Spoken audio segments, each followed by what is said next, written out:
cloud. Okay, it's recording now. Thank you. All right, let's start over. Just kidding. Yeah, so usually these goals that we're capturing are follow some kind of template of who is it that needs to do this, right? What is the goal? Who's the person who needs to do this, right?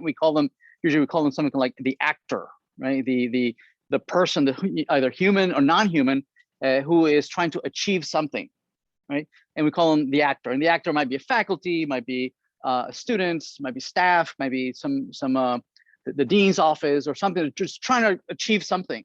And then we, in a full sentence, usually a verb phrase, we describe what it is that they're trying to do, right? They want to print out a student's grade sheet, or they want to see they want to aggregate all the grades for a particular section. They want to be able to find who are the top students in a college because they want to make the dean's list, whatever, right? So they, in a verb phrase, they have a full name of the use case. What is it you're trying to achieve? And then what are the preconditions? Whether you're logged in, whether this person is registered, whether this person has paid their dues, whatever the preconditions are of the state of this person, and then the actual steps that you would carry out, right? So if I want to be able to identify the best students, well, I need to identify the colleges, and then I need to identify the courses or the sections, right? And then list the students in order and pick out the first 10 students in a whatever, right? And you list all the steps that the person would do, and then what the result is, right? Here's a list of the students, the top 10 students, blah blah blah, and their grades and their history, and aggregated over time within the last semester or a couple semesters, whatever it is, right? And that's what the output you would expect, right? Now these nouns, these verbs, right, and the outcomes and the reporting and the averaging and the aggregation, all those are clues for the engineers who are actually going to implement this, right? They says, okay, well, to be able to implement that, I'll need a table that does this and captures the grades and captures the courses and the sections, and I need to be able to aggregate and order and list and sum across semesters. And so that gives us as engineers what the queries might be, right? Well, I need to be able to select from this table over there, and then join that together with that other table over there, right? So that kind of drives the design forward, okay? And so any code that you might write, whether it's SQL or Java or C# or JavaScript, whatever code, presumably falls from some actual requirement, right? That somebody needs to do this, right? That there's no code or no implementation that we would do that falls outside, right, of some use case that we're trying to follow, right? And is the project managers' responsibility to look at all these use cases, break them out into stories and create Jira stories, right? And then sequence them in the order that they have to be executed, right? So it's a huge engineering task, all right? So in software engineering, for those that have taken it, right, they cover a lot of these topics on what it is to actually be an engineer for this. Yes. Anyway, this is just to say that for every effort or any code that you write, there's always some formal requirements, right? That somebody wrote up and somebody wrote these stories, and that everything we build is within implementing or bringing a particular project to success, right? Engineers often, especially the geeky engineers, oftentimes they're in love with a technology, right? And forget that the technology is just a tool, right? It's the how we can do things, right? But somebody has to tell us, well, what is that we're building, right? What are you doing? Oh, well, it's that house we're building, right? So okay, let me get my hammers and nails and everything, right? And let's go build that house, right? But it is the house that drives everything else, right? It is a goal of some software that we're building that drives everything else, right? And so we can't forget that. What is the main goal? Anyway, these use cases typically are captured formally into some diagram, a use case diagram such as this, where we encapsulate in ovals what are all the use cases that we're going to support, right? And we draw in a box what it is that we're building, and there might be other use cases that fall outside of the box which we're not building, right? It might be some other system is going to deal with that, right? Maybe some remote system that we can communicate, right, and kick off some job that will do that for us, right? So it's very clear that there's a very clear boundary of what it is we're building and not. Also, the various users, whether they're human users or non-human users, or the systems that we might be interacting with that are issuing these commands, right, and kicking off all these use cases. And so again, the business analyst is responsible for maintaining this, again, using UML, typically to maintain what are all the things that we are building. Online course management, right? Depending on whether a student or faculty, the student wants to enroll in a course, or they want to view their grades, they want to take an exam, they want to work on a project, right? The faculty needs to prepare assignments, prepare quizzes, prepare finals, grade assignments, right? And so all these verbs and all these nouns, grades and finals and quizzes and courses and all these things drives what classes are we going to need, right? What tables are we going to need? How they're related to one another. Yes? Okay. All right, that's 25 words or less on use case analysis, right? There's a lot more, but just to understand that everything has a context. All right, any questions? Good. All right, so let's talk about UML. So that diagram that we just saw, which is the use case diagrams, right? Those are UML diagrams. Yes, that's just one of tons of UML diagrams that are very useful for us. Typically, the three that are most useful for our particular case is definitely the use case analysis diagram, the sequence diagrams, right, and class diagrams, right? Those are the three main ones that are very useful in databases. Anyway, so let's focus on UML class diagrams. And so this will be the visual language that we're going to be using throughout the semester to converse about what it is, what diagrams are, what is the structure of the data that we are building, right? So UML stands for Unified Modeling Language, right? And I'm sure you've covered UML in depth in other courses, right? Again, we're only gonna stick here to class diagrams, all right? So there's tons of ways of representing data, right? And us as database analysts, right, we need to be able to feel comfortable with multiple ways of representing data. Okay, we're going to be focusing a lot of time on representing it using the relational data model, right? Meaning tables, right? Tables and foreign keys and primary keys and how they point to each other, yada, yada, okay?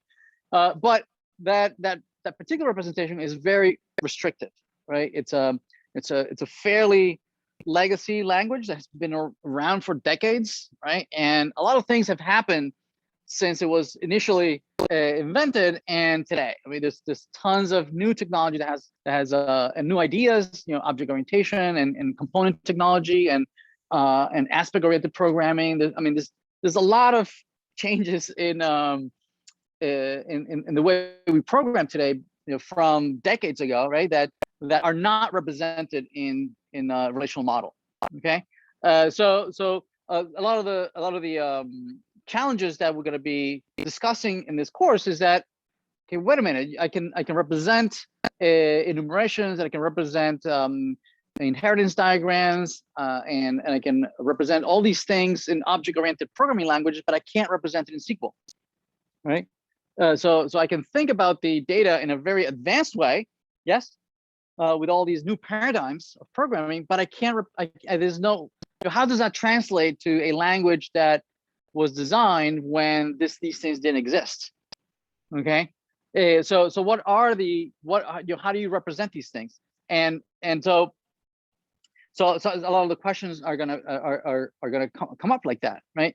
So we need to be able to feel comfortable with representing it in SQL, representing it in object-oriented programming languages, in class diagrams, in JSON and XML. All these different ways of representing the data. It's the same data, right? And what is the equivalence between these, right? Okay. So what the conclusion is going to be that we're going to use UML as our starting point, right? Whenever we talk about data, it's UML. And then we need to decide, well, how is it that we convert UML to any other representation, right? How do I convert UML to a relational model? How do I represent UML in C#, right? How I represent it in XML or JSON or any other data representation. But UML is going to be our ground, our starting point. Okay, yeah, we're going to stand with a standard UML. Yeah, so we need to be able to feel comfortable, between the multiple ways of representing things, either, in the English, very inconsistent and contradictory English language, right? And convert that into some formal way of representing the same information, right? So actors are cast in movies, can be represented formally in UML as a many-to-many relationship between movies and actors, yes? But it can also be represented in an equivalent representation in the relational model in SQL with these three tables. Even though there's two classes, there's three tables. What's up with that, right? And again, here's where it comes to the first limitation. Right? In UML, it's perfectly fine that you represent a many-to-many with just one line and two stars. That's it, you're done. Okay, but when you're going to implement it, right, in SQL, you realize that, so wait a minute, so from movies, meaning that one movie is related to many actors. Well, how do I capture that?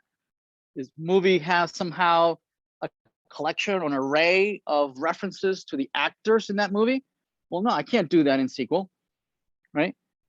So how or do actors have kind of some array of movies where an actor has been cast, right? Again, I can't implement that, right?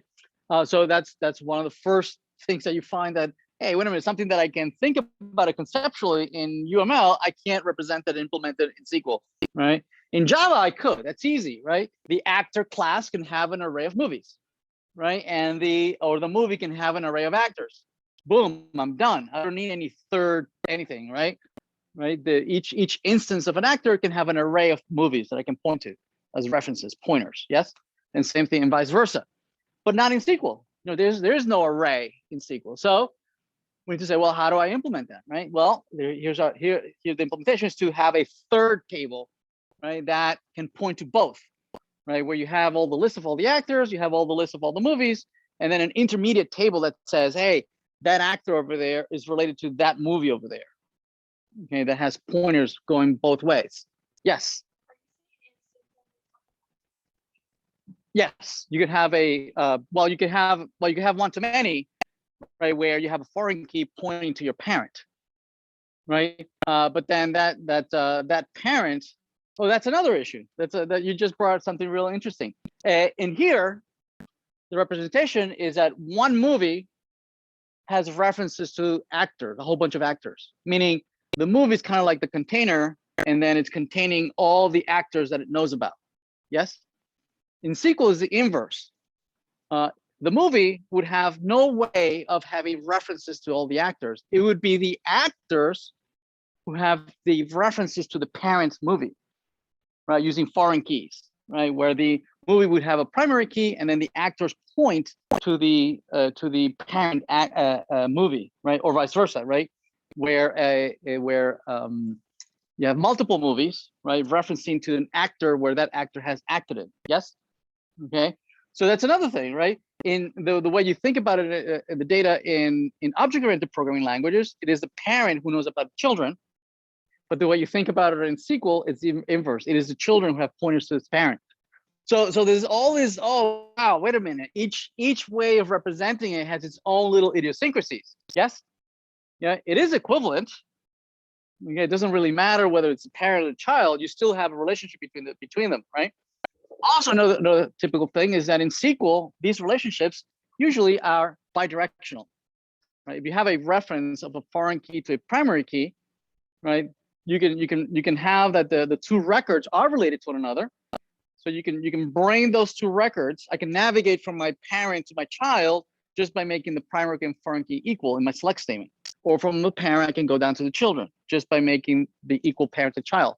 Not so necessarily in Java, for instance, right? If I'm at the movie, I can navigate and iterate over my children, but not necessarily my children are going to have pointers back to me. See that? Right. So even though in SQL the relationship is bidirectional, I can navigate from children to parent and parent to child. Right. In Java or C#, right. In general, if you have an array, the parent can iterate over the children, but typically children don't have a reference back to parent. You see that? Right. It's one way. Yeah. So again, there's a lot of bridges that need to be crossed, right, for making these actually equivalents, right? But there's things that don't have any equivalence. Yes. No, the child always have reference to the parent, but you can bring both records into a select statement just by making the primary key and foreign key equal, right? You're saying select records for my parent and record for my child, where the foreign key of the child is equal to the primary key of the parent. And now I'm bringing both records, right? So I can navigate from the child to the parent, or parent to the child, just by making that equality, right? But here you can't. I can navigate down to the actors. Unless the actor has a reference back to the parent, I can't come back to the parent, right? Okay. So anyway, yes.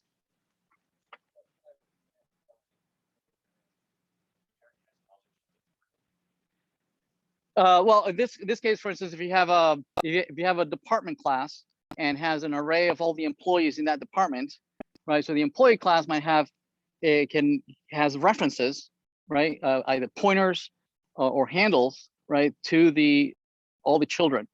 But it's a one-to-many relationship. One department has many employees. Okay, so the parent instance is holding in an array all the references to its children, and I can iterate over them. Yes. Okay. In SQL, there's no way to implement that. Right? The parent would not have any references to the children. It would have to be the children having foreign keys back to the parent primary key. Does that make sense?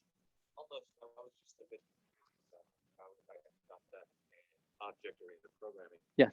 Only the inherited class has knowledge of the parent. The parent has no idea. Oh, I don't mean by inheritance, specialization, or generalization. I meant as like a composition or aggregation, right? Where a whole contains many, right? It's made up of many others, and so yeah, no, I didn't mean an inheritance class relationship, not the is a relationship. I'm talking about the has a relationship. So the parent has many children, but not as children inheriting from the parent. Okay. Yes.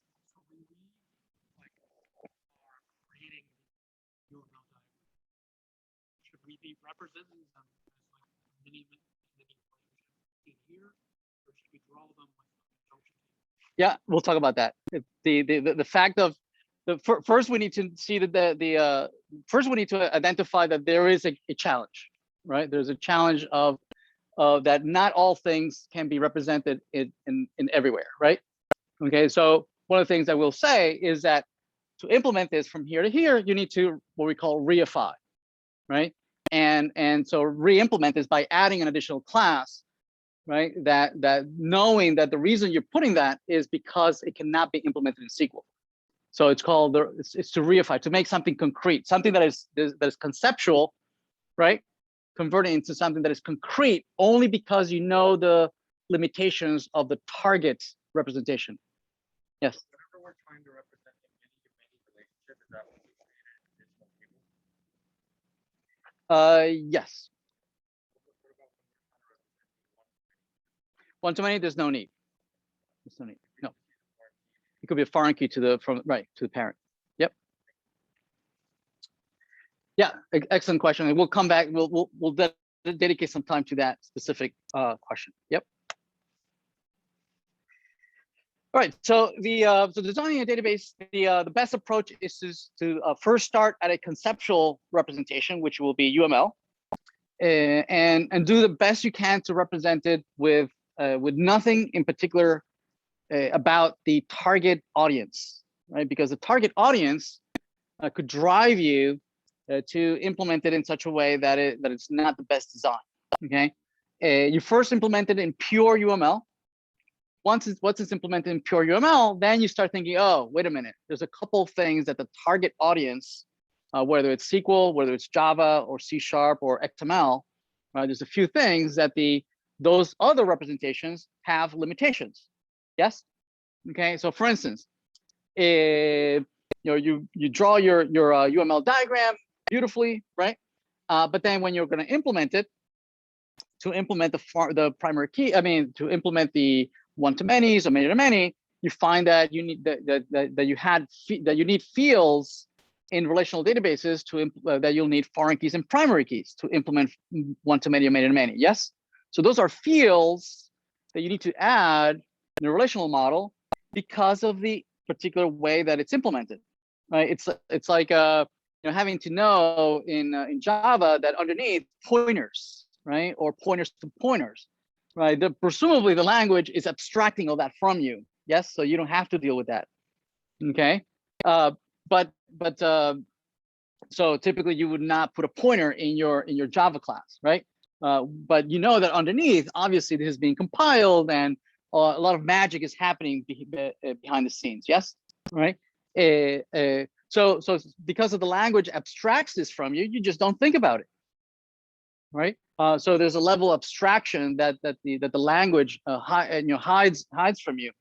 And so we'll deal with each idiosyncrasy as we get to them. But we'll start with pure UML and then start making compromises for whatever target representation that we want to go to, whether it's SQL or C# or any other object-oriented language.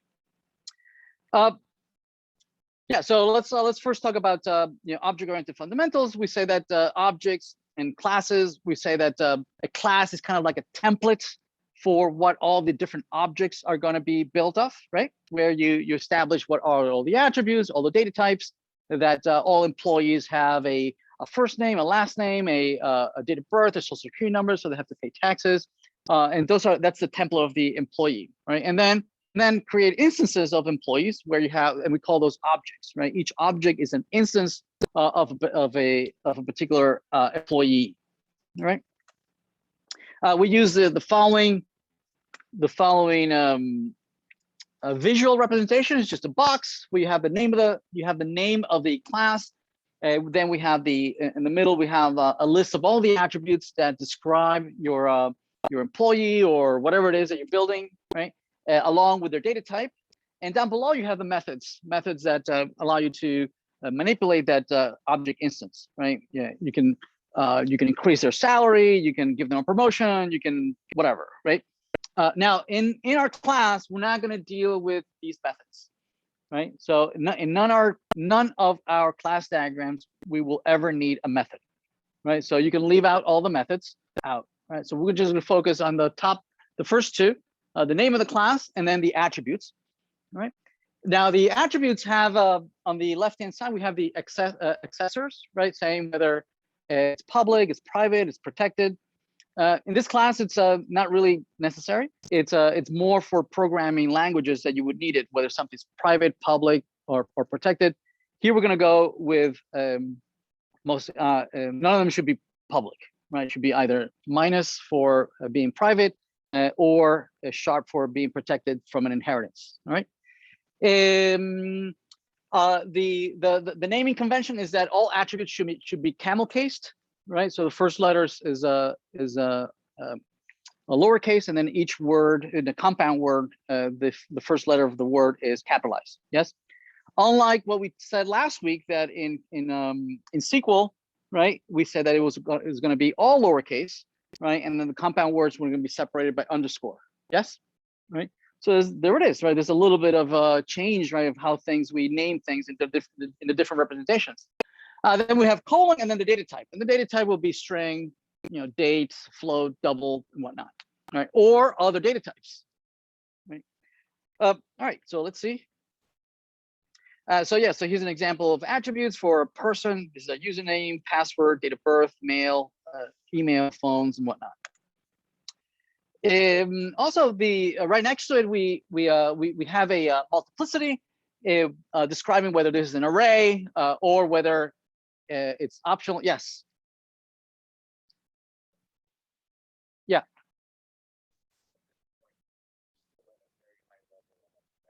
Mm-hmm.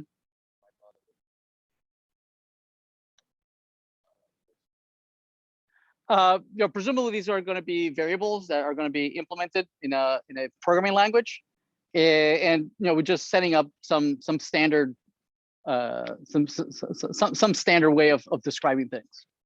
But yeah, because these are going to be eventually become either C# classes or Java classes, we're going to follow their naming conventions. Yeah, so for instance, 0.1, it's whether you have a date of birth or not.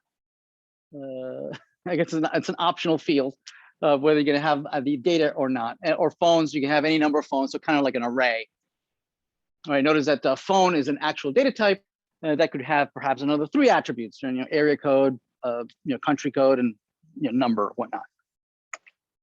Then you have stereotypes, where you can describe other things that are not classes, right? But using the same kind of diagram, right?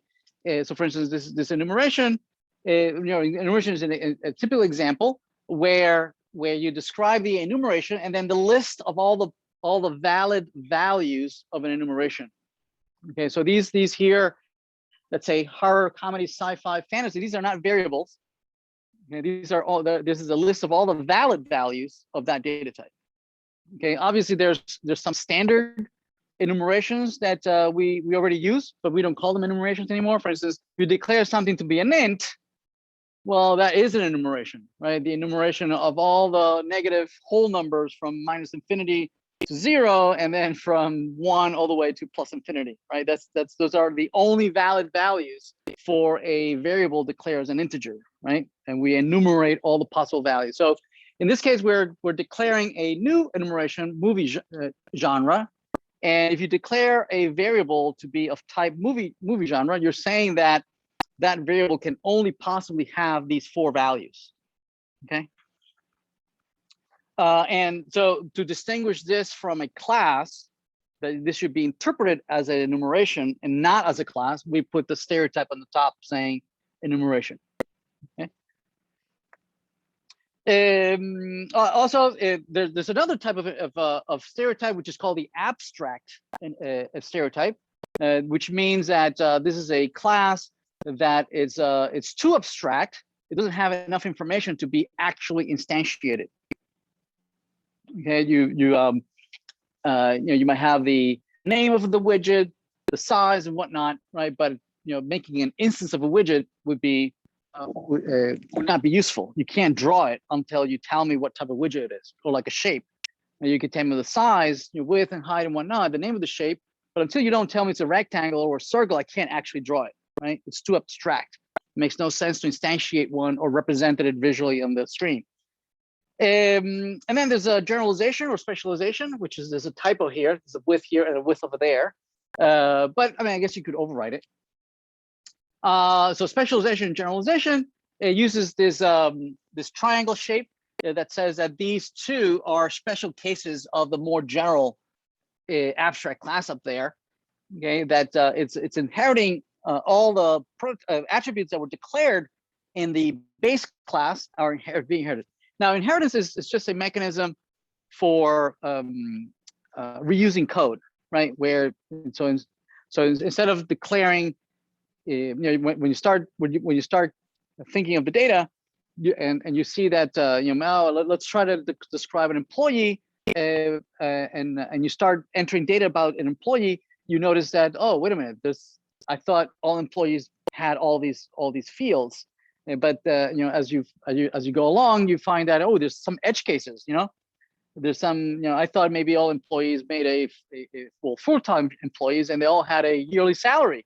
But then you realize, oh, wait a minute, some folks are contracts, right? And so there's still an employee, but their salary is calculated differently, right? So what do? Do we expand the employee definition on the same class, right? Where we put it in the same class, we put yearly salary plus we also include hourly salary, in the same class, or decide to split it into two different classes where you have a base understanding of what employee is, right? And then you have a special case for hourly employee, right? And then commission employee, or different types of employees whose salaries is calculated slightly different, right? But they all have some common attributes, such as their name and whatnot. Yes. Yeah, we're talking about that. Associations. So this is we've been talking about single classes, but when you have two classes, we can specify what the relationship is between those two classes. And as you might have noticed that all our classes are nouns. Okay, and that's more or less the standard we're going to follow, right? All classes are noun. They're usually singular nouns, and they're capitalized. Okay, and the association between those classes or those nouns usually are verbs or some kind of verb phrase, and that's why we're so keen when we're interviewing our clients, to identify all the vocabulary of what are nouns and what are verbs, because that's going to drive our design, our class diagram, right? We're going to draw everything they tell us. Now, whether every noun they throw at us should it be a class? Or probably not. Yes, maybe some nouns are just describing other nouns, right? And are just part of bigger nouns, right? And that's the responsibility to group nouns together, or could they be their own thing or their own class? Yeah, so these associations typically we put some optional wording or optional verbiage between these, depending on how you want to read this, whether the author writes the book or from the book's point of view is written by an author. Right? So these verb phrases are useful for describing these types of associations. We also put at the ends of each one of the association, we typically put some cardinality, or also called multiplicity. I'd prefer cardinality, and these describe how many in the association, right? How many instances of each are participating in that association, right? An author writes many books, well, then one author, right, is associated to many books, right? And the way you capture that are by putting these multiplicity annotations, okay? And there's all sorts of annotations. One of the more common types of annotations is the one-to-many, right? That's one of the more common type of associations where one person has many phones, right? Where star means that you have either 0 or more of more phones. Or also many-to-many is also one of the more common types of associations or relationships where one actor can be in many movies, right? So you put star on either end, right? You don't have to be just only one to many. It could be 2 to many, or 3 to many, or 4. If you know exactly how many are participating, well, that's how many you should put, right? Typically is 1 to many. It could be 2 to 4, okay? If you know exactly how many are participating. A car has 4 doors, right? So if you know how many doors a particular instance is participating, you can put that many. Yes. So here's back to the question that the gentleman was asking about reify. To reify a many-to-many like this, where you have an actor and a movie star, if you would represent it as star to star, right? That's as far as UML is concerned, you're done, right? You don't have to go any further.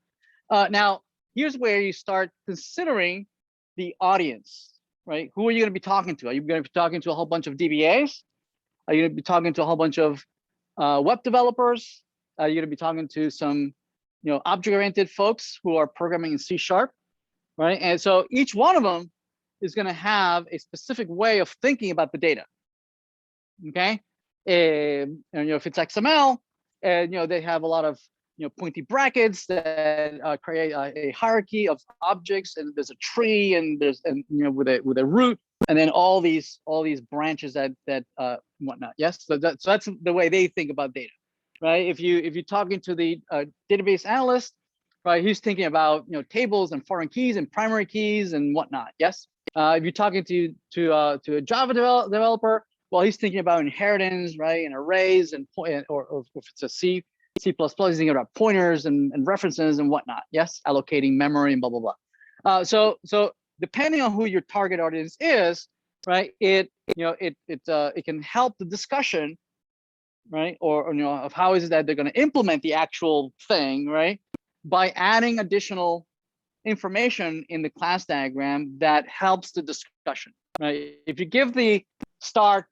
to a data analyst, they're gonna say, well, what does that mean? How do I implement that?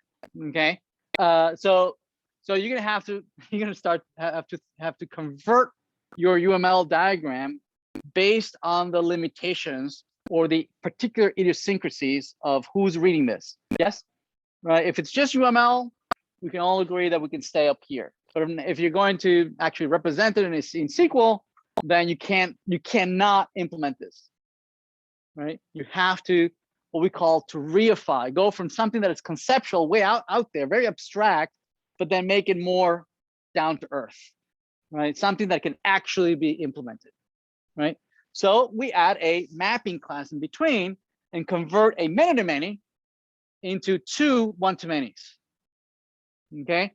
Where you have this mapping table that in SQL is implemented by having a foreign key to each one of them, right? A foreign key that goes to one and a foreign key that goes to the other. Make sense? Okay. Yeah. So we would convert from one to the other. So we call the action of converting something that is abstract to something that is more concrete for implementation purposes. We call that to reify, right? To make concrete, right? Well, here's another one. And your association classes in UML, right? Typically, it's a many-to-many. It's a many-to-many. Now, if it's only that you're capturing the fact that many authors are writing many books, then that line is enough. Well said. You're just saying that many authors are related to many books, and you're done. But if you want to capture more and you want to describe the relationship, okay, maybe you're auditing the book, right?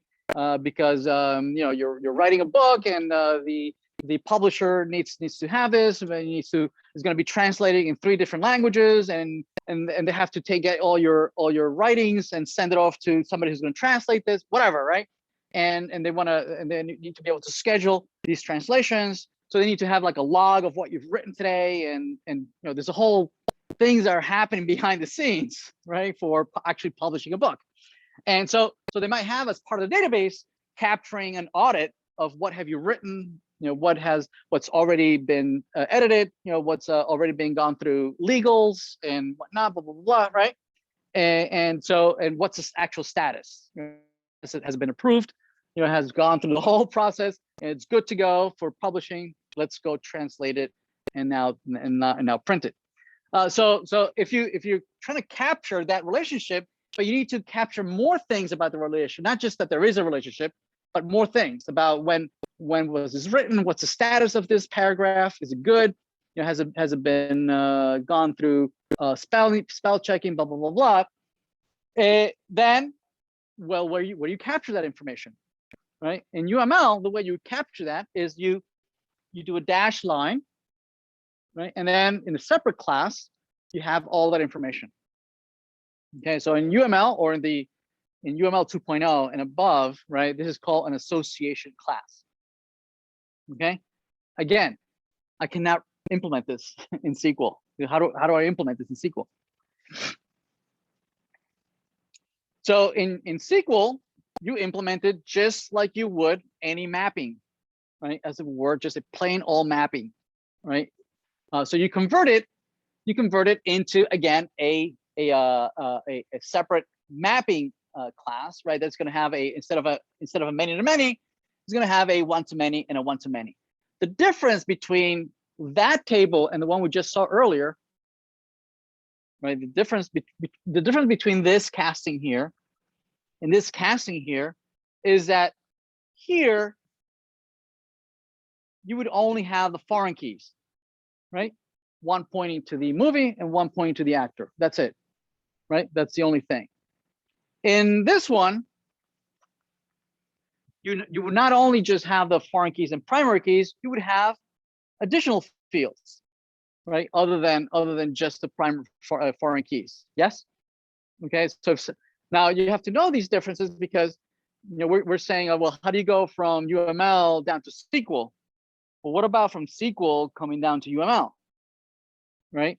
So if you see a mapping table that has just foreign keys, right? Well, that's just a many to many, right, in UML. But if you have a mapping table with foreign keys plus additional fields, then you would capture as an association class. You see the difference, right? Yes. Oh, in both cases, it would be just a mapping table. In both cases, yep. Just foreign keys. One would not have additional fields. The other one would have additional fields. But from SQL, there's no difference from an implementation point of view.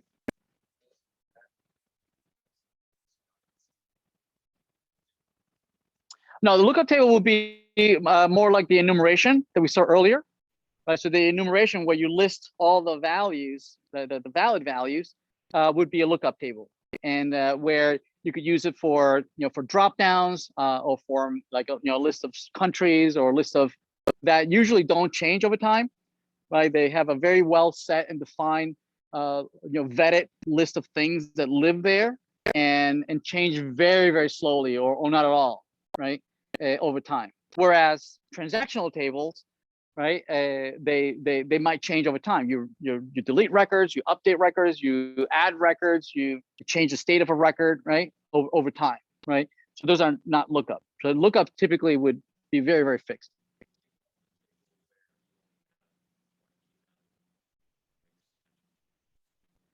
It would be a mapping table. Yep. Yeah. So yeah, we need to be able to easily go back and forth either from SQL representations or from UML. All right. So aggregation. So the one-to-many relationships. Yes.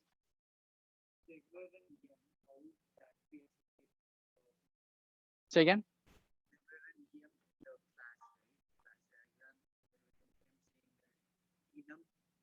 Oh, okay. Yep. We saw earlier with the enumeration stereotype. No, there wouldn't be because we'll see how they're implemented in SQL. They would be implemented as a foreign key in the table pointing to the enumeration. But in UML, it would just sit all by itself. Yeah. So the one-to-many relationship. So a little further on the one-to-many front. You might also want to capture whether there is a lifespan dependency between records. Okay, as in if the existence of a record depends on the existence of another record. Okay, so let me give you an example. So here's an example of a post. Right, I just posted something on Twitter. And folks are commenting, right? They're replying or they're leaving a comment on that post. So one post can have many comments. So the question might be, okay, well, the way you would implement that perhaps is that the comments have foreign keys to the post that they belong to. Yes, right? So what happens if? So the question is, well, what happens if I remove the post? What happens to the comments? Right. So if your question is, well, the comments should be able to exist regardless of whether a post exists, then you're talking about an aggregation, right? Meaning there is no life dependency. If instead you say, well, no, I mean, it makes no sense to maintain, to keep the comments, right? If the post is gone, right? If you remove the post, well, that should also cascade down to all the comments, right? One cannot exist without the other, right? Then you're talking about composition, okay? And they're implemented differently, right? Aggregation is when you're saying you're documenting the fact that there's no life dependency. If you delete one, it doesn't necessarily delete the other, okay? Whereas in composition, right? If you delete one, it cascades to delete the others, right? And it all depends on logically how you think about it. Like for instance, you know, if I ever want to leave Facebook, my mental model is that if I leave, right, and they remove me from the record, my mental model is that all the content that I ever wrote is also deleted. So I have in my mental model a composition understanding of the data. Now on their end, the implementation, it says, no way, I don't care you leave, the content is mine forever, right? It doesn't matter if you leave and we remove you, right? The content, you know, every picture, everything you ever wrote, it belongs to us. That's not going away. Other people might want to read that, right? So their mental model is aggregation. They might logically make it look as if it's gone, right? And I don't have access anymore because I don't belong to the community anymore, right? And I am logically a composition, right? But the implementation down below is an aggregation. Yes?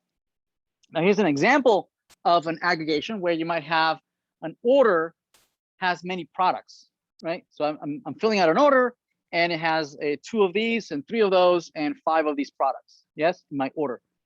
And I have a record of my order, right? And you have all these products, right? And somehow there's a relationship between the 2. So what happens if I remove the order? Should removing the order cascade to removing the record where the product is stored? Probably not, right? The products can exist independently on whether the order exists or not. Yes. So the relationship is it's an aggregation. Okay. Or maybe you have a page. Maybe you have you're using Wix or one of these content management systems or Squarespace or any of these, right? Where you can drag and drop content, right? And you have a whole bunch of widgets that you can drag them onto the page. So what happens when you delete the page? Right, so you have a record where you have page 1, page 2, my home page, my about page, my contact page, right? You have a whole bunch of products page and blah, blah, blah. And you drag a whole bunch of widgets on the page. What happens if you remove the page? Well, probably the logical thing is that, well, if you don't have a container of the page, all the widgets should go away. Yes, right? So then maybe that's a composition for you. Again, it depends on how you define and what it means to you. Define, you know, if you remove something and whether that cascades or not to the children. Make sense? Okay. You know, maybe you don't even document it and you leave it undocumented. You don't say whether it's a composition or an aggregation, right? So that would mean probably that you're leaving that decision to the developer, right? And you know, whoever's going to implement this probably might ask you, should this be a composition or an aggregation? Should the deleting one record cascade down to the other records? So yeah, so depending on the audience, this many, right? It might become the following, right? If it's Java or C#, you would probably use arrays, right? So here in UML, you would not necessarily put the arrays, right? That line and the 2 stars is enough. But if your audience is a Java or C# programmer, they might probably want to know that this is how you're implementing the many, right? Where the actor has an array of movies and the movie has an array of actors, right? Pointing to each other. Right? From the movie, I can know what all the actors in the movie, and from the actor, I can know all the movies that the actor is in. Yes. Whereas if you're going with SQL, but do we have SQL? Right. So in SQL, you would have primary keys. You would declare primary keys, right? And you would declare the foreign keys that would go from one to the other. Like for instance, this ID, these IDs would make no sense in Java or C#, right? And you would only declare IDs because you know it's a SQL thing, right? And you would not include it in your object-oriented programming language. Same thing with foreign keys. That makes no sense in programming languages. There's no such thing. Okay. So again, depending who your audience is, your UML diagram, you would adapt it and reify it, right? Depending on who's going to read this, who's useful. UML is just as good as, is as good as your willingness to adapt it for the audience. It's a communication tool, right? It's only just a communication tool. Yes. Clarify, what a mapping table that's representing a one-to-many relationship, would it still have its own primary key, or would it only have two points? Typically, it depends on the rules, right? So, for instance, if you say that a student can enroll in a section only once, well, you need to enforce that, right? And the way you would enforce it is probably creating a compound primary key that the two foreign keys are also a primary key, so that they are unique. So you cannot have two foreign keys, right, that are the same, where student 1 is enrolled in section 1, and then again, say student 1 is again enrolled in section 1. No, I'm not going to allow that. So you convert those into a primary key combination, right? So they're foreign keys, and the combination is a primary key, meaning that you cannot have the same student enrolled in the same section twice, because the combination is unique, right? So in that case, you would not need an extra field with a primary key, right? Make sense? Yeah. Yes, we'll talk about that in a little bit. All right. Yeah. So that's a very brief introduction to UML. We'll look even further more as we identify more and more challenges, right? So this is just a brief introduction to UML, right? We'll keep looking at more issues as we go. All right. So let's talk about data design.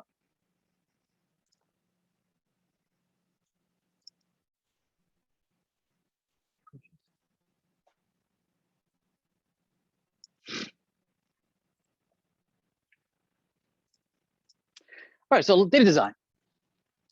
Yeah, so here's a really simple exercise, right? That we want to build a database for a really simple database for a use case, a really simple use case. I have a whole bunch of DVDs or a whole bunch of CDs. Does anybody remember CDs?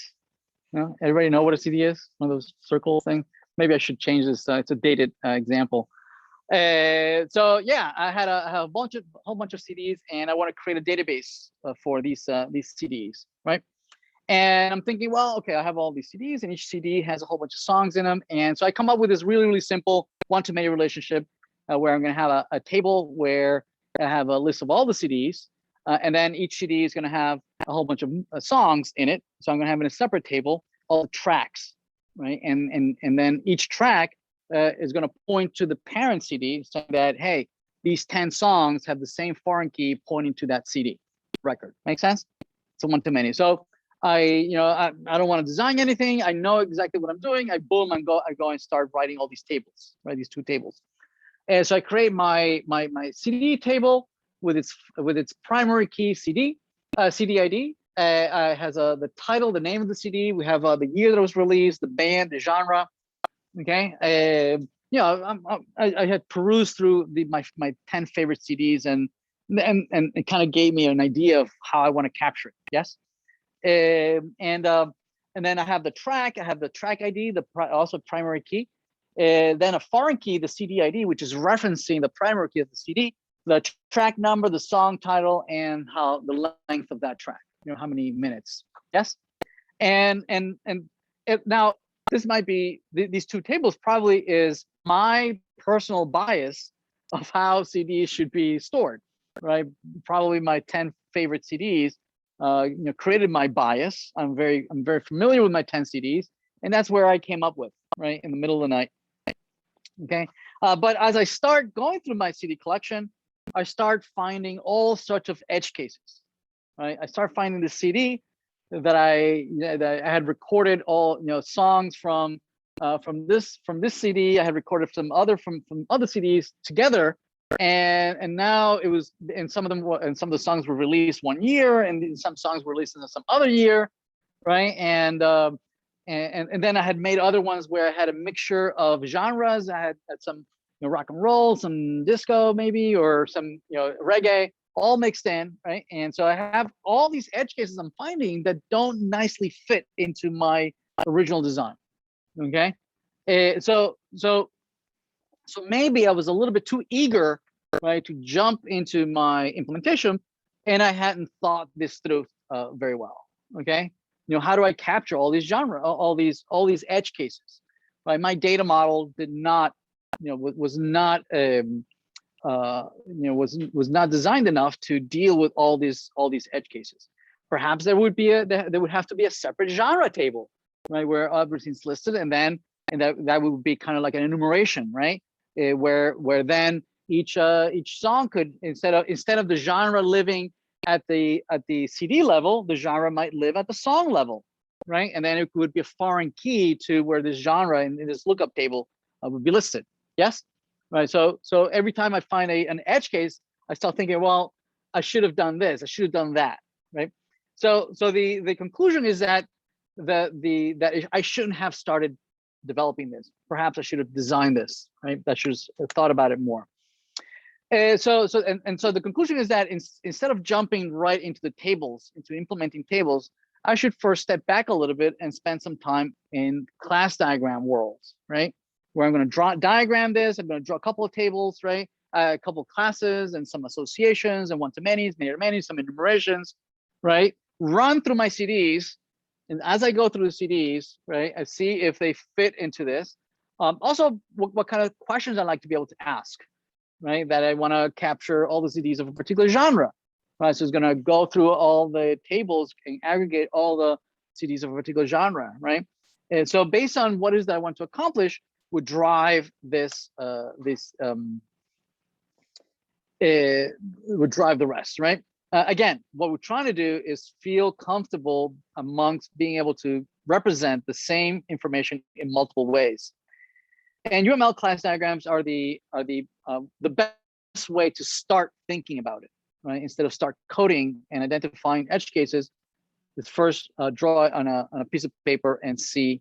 And once you draw it and you feel good about it, you can either manually convert this into tables, right, or classes in Java or C#, or use a tool. There are tons of tools, some of them fairly expensive. That you press a button and boom, it generates your SQL for you, right? It creates all the tables for you, all the foreign keys, primary keys, all the deletes, all cascade deletes, everything for you. You press another button, it generates the Java. You press another button, it generates the C#, right? But always starting from the UML, yes? Or vice versa. These tools are so advanced that they can parse your SQL, right? And generate a visual representation of what's in the database, right? Or they can parse your C#. They can parse any language and create a very visual representation, right? And pressing some buttons, it can convert from any representation to any other representation, right? But always, rooted in a common representation of UML in particular.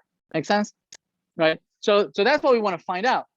Can I think about it in UML and then use some kind of algorithm or some kind of tool that will automatically convert it into any other equivalent representation?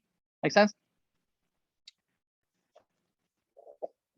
So we're going to be spending a couple examples. We're going to go through several examples, all based on this simple relational schema here. There's this UML diagram where you have students, enrollments, sections, courses, departments, permits, and you have several one-to-many relationships, right? The student has a one-to-many, the department has a one-to-many student, meaning one department has a whole bunch of students, one department has many courses. So just visually, you can start thinking about what could I ask this database, right? And what things I cannot ask this database, right? What how do you say? A picture is worth 1,000 words. I can ask, what are all the sections for a particular department? I can answer that by navigating from department to courses to section, right? I can ask, for a department, what are all the enrollments? I can count how many students are registered, right? Yes. Yeah, I did not use capital case here. I did all caps here. Well, no, in the assignments, we're going to expect camel case. Yeah. The classes are capitalized though. The first letter is capitalized. Yeah. And they're singular, like over here. But in SQL, they are plural. Right? We talked about that, I believe, last week. What was I saying? Oh, also notice that there's a mapping class here, right? Where it says that this student is this student has can be enrolled in many sections. Notice that that's a many-to-many, right? Saying that the student is enrolled in many sections. That's a many-to-many between the two. Probably this was reified into a separate class on its own, right? And probably it's an association. It used to be an association because notice it has a field grade. See that, right? Yeah. So we and being graphically, I can easily move things around. I can draw new lines and whatnot. Yes, allows us to very easily think about the data. Now the cardinality, these stars in between, the ones and the stars and the zeros and ones and whatnot, we call those cardinalities. And the general nomenclature is that you have n.m, where you have n being the minimum number that participate in the relationship, and m being the maximum number of individuals that participate in the relationship. So some of the more common ones are 0 ... star, meaning 0 or more, or 1 ... 1, meaning a one-to-one relationship between one record has related to one record. So, some of the more common ones we use just plain old star, right, meaning 0 or more, or just 1, right? And we refer to these as annotations. So here's a one-to-many relationship. We have one department has many students. Okay, notice that we're not displaying here foreign keys and primary keys. Those are implied, right? We know that to implement this in a relational model, right, on the star side, it probably is a foreign key, right, pointing to some primary key, but we're not capturing that because that's a SQL idiosyncrasy, right? It's not UML, right? So we also have one-to-many, one-to-one, right? One student has one permit, or we can say that it's optional. Maybe they have, if they want to drive a car down into college, they can opt for a permit, so they can park in the college grounds. Or if they're just going to walk, then they don't have a record of a permit in the database. So this is a optional, right? Could be there, could not be there. We have or we can have a many-to-many. In our implementation, we're just going to have one department, many students, right? So one student can only graduate from a particular department. Here we're saying that, yeah, maybe the student can have a double major or have a major and a minor, right? So one student can be enrolled in many departments. One department can have many students, right? And we'll consider all these edge cases in a minute. Some database jargon is that when we say one, if we know exactly how many are participating, one department or one student or 3 students or 4 doors, if we know exactly how many are participating, we say it's a strong relationship. If we don't know how many, maybe 0, maybe 1, maybe many, I don't know how many, we say it's a weak relationship. Okay, again, it's just jargon, right? So for instance, if it's 1-1, we say it's a strong to strong relationship, right? And so yeah, so we say weak or strong. Many-to-many is weak. One-to-one is a strong. So here's just a few. Weak, strong. It would be a star to 1 or 0 ... 1-to-1, right? Or strong weak is a one-to-many, or 1 to 0.1, right? Or strong could be 1-to-1 or 2-to-4. Again, just jargon. All right, visual reading class time. So yeah, so we're pushing the idea that it's a good idea to start at the visual, at visual diagrams, right? You can easily, just by inspecting it visually, you can see that You can answer questions such as, what students are enrolled in which sections, which courses are being taken by a particular student, and what professors teach which sections, right? How many sections are for a given course, but you cannot determine, again, visually, you can see that nowhere are we capturing if a professor is advising a particular student, if a student changed from one department to another department and changed careers. Nowhere are we capturing that. So we cannot answer those questions, right? The database just cannot answer those questions, right? Also notice that even though we know that eventually these will become tables, notice that nowhere are we capturing primary keys and foreign keys, right? But we know that these eventually will become tables, right? And that behind this, there'll be a whole bunch of primary keys and foreign keys, right? So some examples that we should start, catching an eye on this is that wherever we see a star, probably that's the implementation is that there's a foreign key there, right? And wherever we see a 1, that's a primary key. Yes. So here's an example of what it might look like behind the scenes, right? Where you might have a student table, an enrollment table, a section table, course table, right? Where we might have fields, right, that were not in the original class, right? Notice that here in enroll, you only have really the grade, right? So we say that that's a natural field, right? It's a field. The data that we're capturing there naturally describes the class, right? Meaning it represents something real in the real world, okay? Whereas the other fields, such as foreign keys and primary keys, those are not really represented in the real world. They're only there because you are using a relational database. Yes, it's just a particular idiosyncrasy of how the database implements these relationships. Make sense? If you would be in Java, the implementation would be arrays. Yes. So we don't refer to them as natural fields. Okay, they're just artifacts of the technology that we're using. Okay. So the implementation would be that the enrollment would have 2 foreign keys, a primary key.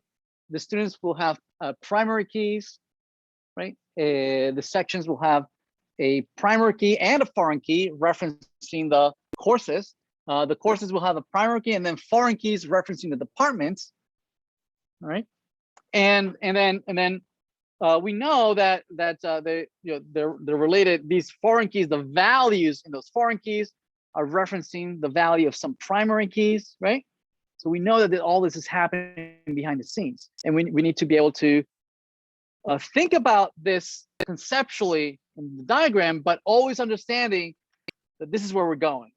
Yes, and we should be able to go back and forth as if it were the same thing between these two things, right? Graphically and then implementation, graphically implementation, right? We should be able to feel comfortable going between the two. So these foreign keys are representing Alice. These foreign keys are representing the sections. These foreign keys are representing the core, are referencing the course, and that foreign key is representing the department. Okay. Yeah. So we want to be able to walk the line between the two, right? And if we have classes, we should be able to very quickly give you the equivalent table, or if we have tables, we should be able to give you the equivalent classes, right? We should be able to treat them as if it were the same thing, but they're not, right? Yeah, so let's look at going from one to the other. Some of the more obvious equivalences is that a class in the class diagram, we have classes, attributes, and relationships, which eventually will become tables, fields, or columns, and the relationships are implemented as foreign keys and primary keys. We know that equivalence is pretty simple, right? That's kind of trivial. So for instance, if we go back to our simple set of tables that we had, so there's the CDs and tracks, and let's add an additional complication here. We'll talk about lyrics, okay? Lyrics where these are the words to a song, and presumably a song only has one lyric, right? Only has a particular set of words for that song. So how would you enforce that, right? That there's a one-to-one relationship, right? If you have a track for a song, well, it can only possibly have one lyric. Right? Well, the way we're going to enforce this is that the lyrics is going to have a primary key, right? But that primary key, well, first of all, primary key because we want that each record would be unique, right? You can't have two lyrics that are going to have the same exact words, right? So it's going to have unique. And plus that primary key is also going to be a foreign key, right? So it's going to be a foreign key because I'm saying that these are the set of words for that specific track, right? And I want to make it unique so that there's no way that it could have any other lyric. So I'm going to make it also a primary key, right? And that's how is it that we would implement a one-to-one relationship. Yes.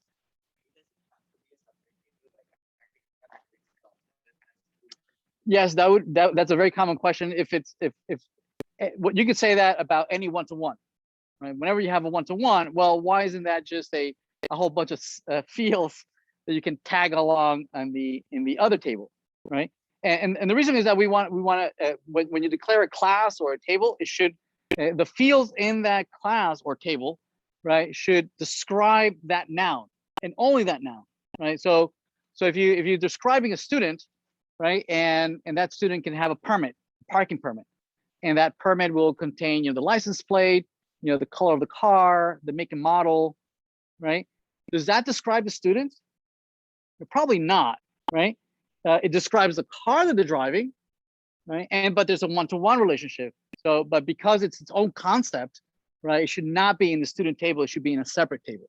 But then say that there's a one-to-one, right? So it is related to me and only me, right? But it's not part of me, right? I'm related to it, but it's not me. So yeah, we split it up. Yeah, no, great question. So yeah, right. So there's a one-to-one relationship, and here's an example, a diagram where you might have, any number of CDs, 1, 2, 3, 2, 3, 4, 3, 4, 5, and then we have these 3 songs that belong to the first CD, and we have these other 2 songs that belong to the other CD, right?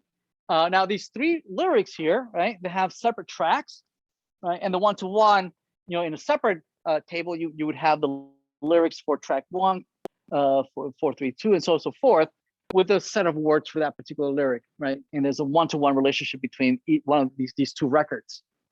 Okay.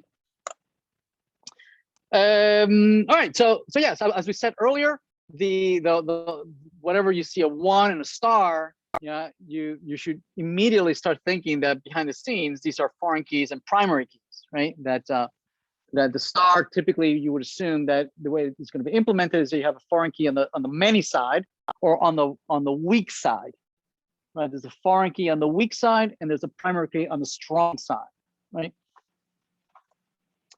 So knowing all this, we can come up with some kind of general algorithm of how to go between a table and an equivalent class diagram, right? And again, this is a very preliminary algorithm. Yeah, so for every class that you have, if you have 3 classes, well, you'll have 3 tables, right? Or sorry, for the 3 tables, you'll have equivalent 3 classes, and the naming convention might be slightly different, right? In the schemas, it might be plural and all lowercase, and the class will be capitalized and singular, right? But that's trivial. Yes. Also, if the table contains a foreign key, then you put a star on that. I'm sorry, wait. If a table T1 contains a foreign key to table 2, then the relationship, then you draw a line between T1 and T2, and you put a 1 next to the you put a 1 on the where you have the primary key, right? The 1 where you have the primary key, and the star goes on the foreign key side. Well, it depends. That foreign key could also be a primary key. Yes. So if it's only a foreign key, then it's a star. But if that foreign key is also a primary key, then you put a 0, 1, right? Like we did for the lyric, right? So this lyric, right? If you do, so here you have a foreign key, and here you have a primary key. On this side, right? The track has a primary key. Now on this side, it would be a foreign key because you're on the weak side. But because you have a one-to-one, then this would also be a primary key. Okay, so the foreign key is also a primary key, right? So that algorithm is captured here. Also, the attributes of the class are just going to be the fields of the table, right, with their equivalent data types. Right. So this simple algorithm allows us to capture really simple tables, right, that have simple primary keys, foreign key, and converting them into equivalent class diagram. It's very limited. It has tons of edge cases that does not include, that does not consider, right? And we will be addressing the edge cases as we go, right? You know, it doesn't allow inheritance. It doesn't allow enumerations. It doesn't allow any of that, right? So we'll deal with that as we get to them.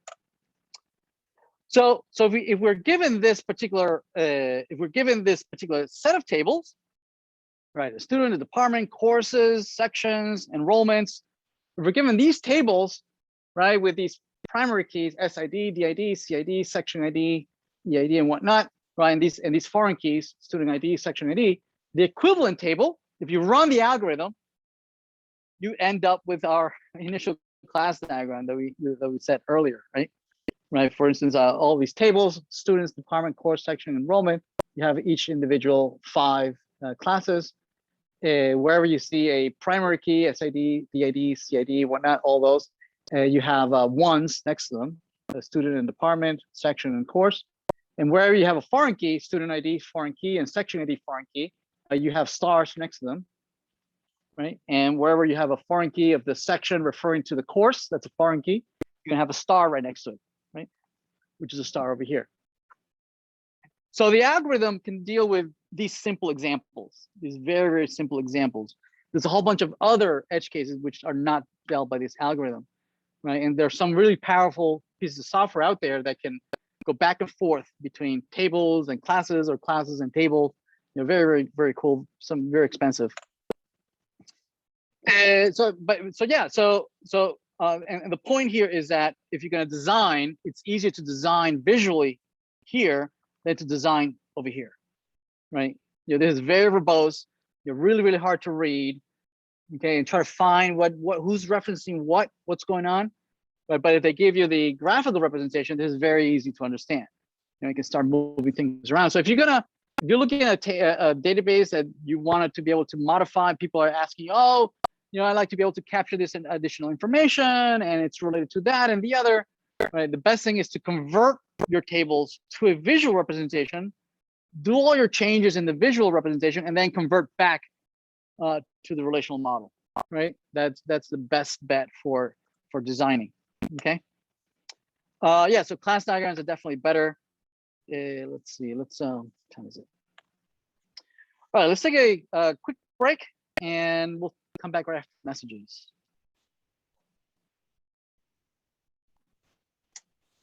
Let me pause. I think we're recording.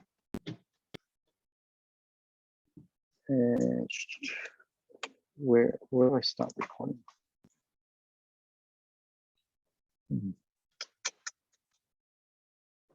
Oh, is it? This stop share.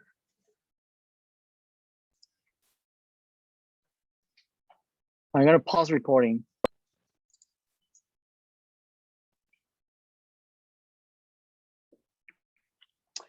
All right, so I'm gonna take a break on the lecture, continue with the slides. I just wanna jump to the assignment real quick.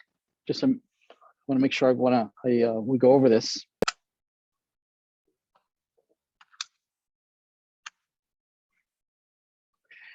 All right, so the assignment for this week is to design a tiny little database using UML.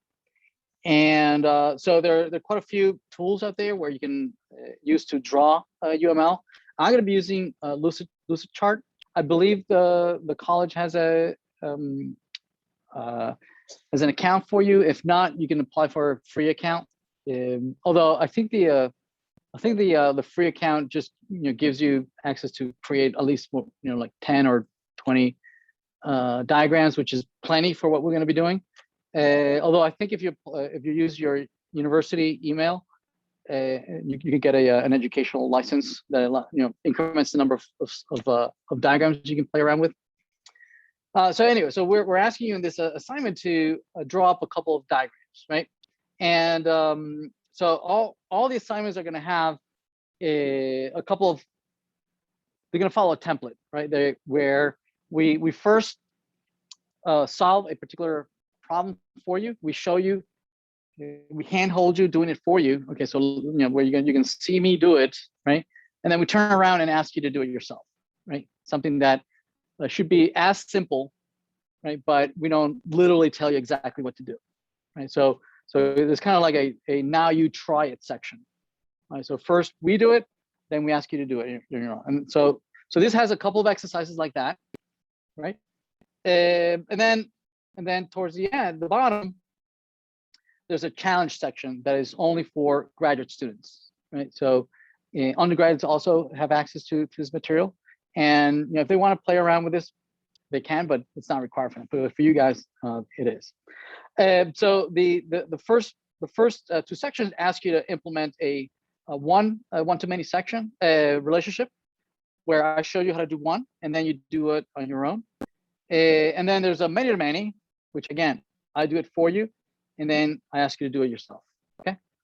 And then in the challenge, I ask you to implement inheritance, which we haven't covered just yet. But I showed you a first example where we use a base class diagram of an employee and then multiple subclasses, and then ask you to do it yourself, right? With an example of a base vehicle and then subclasses of automobile and boat, okay? And then I ask you to an enumeration. We expand on that class diagram we just built on employees. So, and we add an additional field called the role field. Let me see, is there let me see, is there a chat question here? It's just me, or you guys also able to see? Oh, you can't see the, I haven't shared my screen. Sorry about that. Damn it. All right, can you see my screen? Yes. Okay. Thank you. Right. So then we modify a little bit the example from before, where we implemented an enumeration for the role. So instead of using a string here, okay, we use a strongly typed data type and call it the role, where you have staff, admin, student, and faculty. And then we ask you to do it yourself, right? Where the automobile, I believe we say a brand, Honda, Jeep, Tesla, Audi, BMW. So yeah, so I show you how to do one class diagram, then you do it on your own. And finally, a realizing the relational model. So the step of going from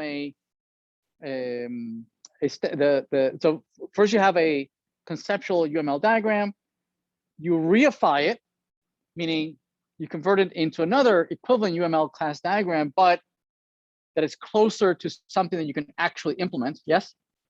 And then that reified UML class diagram, you realize the UML diagram, which basically means to implement the class diagram, the SQL, the relational model, right?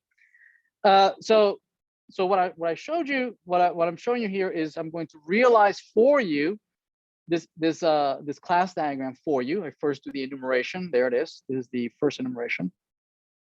Okay, where I insert the roles into the table, and then I implement the base class table here for employee.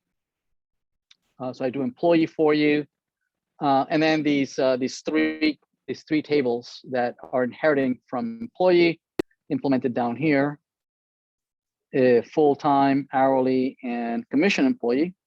And then I ask you to try yourself. Now you, with the automobile example, right, with a vehicle and boats and vehicle and automobile, you implement your own enumeration, your own base class, and your own subclasses. Make sense?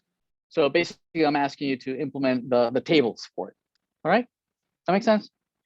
So that's the assignment.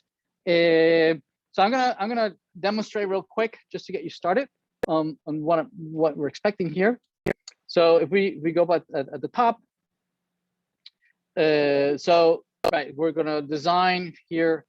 So throughout the semester, the assignments are going to have kind of like a theme, right? A common theme throughout all the assignments. And the theme is that we're building a database that would be used maybe for kind of like a blogging application, maybe a database that Twitter might use, right? Where Twitter's kind of like a micro blogging application, yes, where you have blogs and people can comment. You can post to your blog, and folks can reply. They can like your post or comment or whatnot, yes, and give it a rating. So that's going to be a common theme throughout all the assignments, right? So yeah, so the first example that I'm showing here is that we're asking you to create a class called blog. So notice it's a noun, it's a singular, it's capitalized, and it has the following properties. So this would be the equivalent blog, right? So if we go to here and using Lucidchart, say new.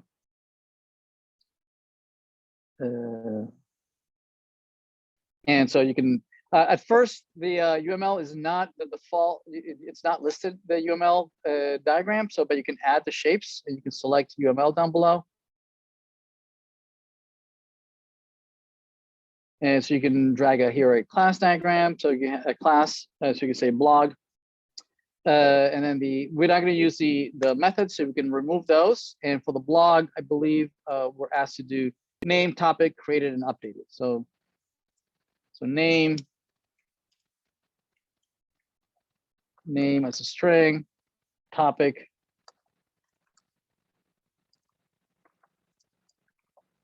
and created as a date, and updated, I think. Okay. And then we ask you to do something similar for a class called post, right? And the post has the following attributes. So it's almost identical to the blog we just did, right? But it has just slightly different attributes. Okay. All right. So that should be trivial. It shouldn't take you more than 5 minutes. So the next one is let's build a one-to-many relationship. So to create a one-to-many, meaning a relationship between two classes. So I'm asking you to create a class called user, of which you can establish an association one-to-many relationship between user and blog. One user can have many blogs, right? And the blog, so me as an author, I can have a blog about all my favorite topics, right? So one blog for cars, another blog about space, the other one about education. So I can have multiple blogs, yes. And so one author has many blogs. So to implement that, I would perhaps create an additional class, maybe call user, and no this, and why is this left? So the user has what? First name, last name, created and updated. So I'm not going to add created and updated because they're all going to have that. So first name and last name. So we'll have so minus, so first name string and last name. Okay. So the one-to-many would be just to drag a one-to-many between this, like that, and we can change the pointers to be none here, and so I mean I could go a little further. Whether I didn't say whether it was an aggregation or a composition, right? But I might continue. I believe I don't ask you to do it, but here's a saying that it's an aggregation, meaning if I am removed as a record, my blogs would stay behind. Yes. Now the aggregation and composition, it is implied that it's a one-to-many, right? You would only use an aggregation or composition if it's a one-to-many. So it's implied that it's a one-to-many. Yes. Nevertheless, it is required in this class to put the multiplicities anyway, right? So this will be 0 to many blogs and one user. So one user can have 0 or more blogs. Yes. So adding those annotations is kind of redundant, since the diamond kind of gives me it already tells me that this is a one-to-many, right? So yeah, so then I ask you to that you should do one of your own, and it's a one-to-many, which will be a one-to-many between the blog and the post. So you had just created the post, right? And so I'm just asking you to go a little further and then just do a one-to-many relationship between the blog and the post. Make sense? Okay. So you'll end up something like this, right? You'll have another class diagram here that says post, right? And some kind of relationship between the blog and the post, which I'm not going to tell you, right? We put it between the two. Make sense? Everybody good? Okay. Then we're going to do some many-to-many. So again, I'm first going to give you an example of creating a many-to-many. So I'm going to say, okay, well, whenever somebody makes a post, other users can rate your post, right? They can say whether they like the post. Maybe they can score it from 0 to 5, right, with star rating or something, right? Maybe they leave a brief comment, okay, right? And so one user can rate many posts, and one post can be rated by many users, right? Now, if this is pure a pure UML, right? We would go something like this, right? So this would be rating. The rating, so no methods, and the rating has, what is it? It has likes, Boolean. It has score as an integer, comment as a string. That's it. Okay. So the implementation would be, again, if it's pure UML, you would create a many-to-many between these two, right? And you add the multiplicity. So this is 0 many and 0 many, just like that. Yeah, leave it like that. 0 many. And then this would be an association, right? An association because I want to, I want to describe this relationship. I want to say that the rating has the following fields. So I would put and this would be none, right? And the line would be dotted. Okay, so this is pure UML, right? Now, because the audience is that our intent is to implement this as a SQL, right? As in a whole bunch of tables, yes, we have to go a little further, right? Understanding that the audience is not just pure UML, it's that we need to make this concrete, right? So instead, I'm just going to copy this.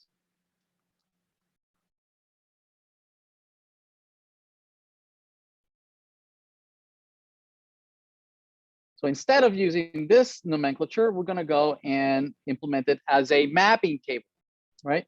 So instead of having a one many-to-many, we're going to convert it into two one-to-manys. Yes? So we remove this and we'll remove that, and we'll go, oops.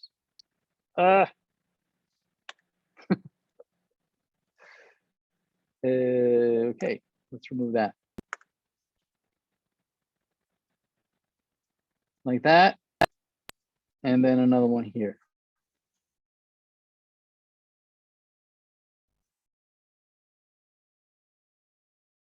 None. And so this, the multiplicity, this would be, this is one post, goes many here. And then here, this would be one here and many of those. Okay, there we go. So basically we converted a many-to-many with an association. We converted into, we reified it, right? Because there's no way for us to implement this in SQL. So now this I understand, right? This becomes a mapping table that has a foreign key to user and a foreign key to post.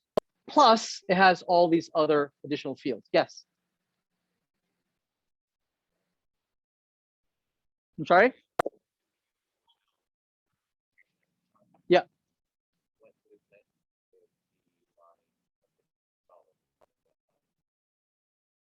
No, then it wouldn't be that the dotted line is specifically for the association class. There's no such thing as a third. Well, we'll see in a minute where you can have a three-way relationship, right? Where you have 2, 3, or 4 nouns even, right? Where you have a center in the middle. Then it would be a three-way relationship, a three-way many-to-many relationship. Which again, you would have to reify it and convert the dot into a mapping table in between, which would have 3 foreign keys, right? And we'll see how to do that in a minute. Yep. But with the dotted line is specifically as an association. Yep.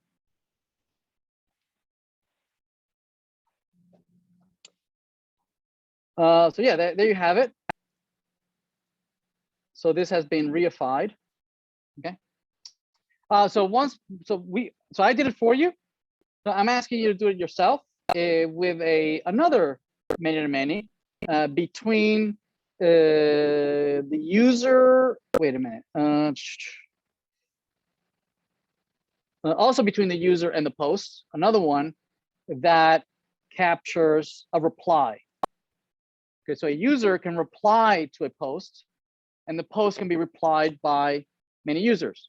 So it's a many-to-many relationship between a user and a post. So a user can reply to many posts, and a post can be replied by many users, right?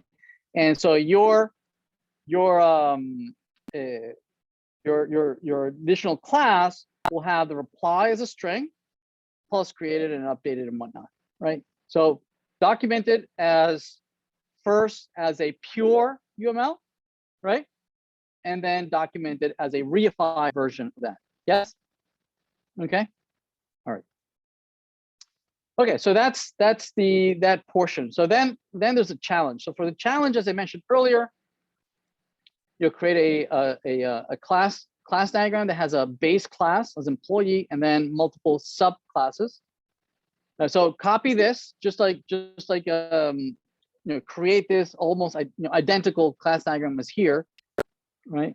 But then implement your own, where you're going to have a base class vehicle that has 2 subclasses, automobile and boat. So the vehicle should have declared all the fields that are common to both automobile and boat, such as year, brand, model, length, and weight. So both automobile and boat has those common fields, and these are the types. But then the automobile is going to have the number of doors, the cylinders, the VIN number, whereas the boat is going to have the beam, the draft, the length overall, and whatnot. Yes? Ooh. This is supposed to be overall. Yeah. That makes sense? Okay. Then enumeration, that's easy, right? I believe, yeah, there's a, I thought there was an enumeration here. UML. What is this? Oh, okay, you can use this right here. So yeah, notice the stereotype at the top, right? You can replace that as an enumeration, right? And this is brands, right? And you can say Tesla, Audi, BMW.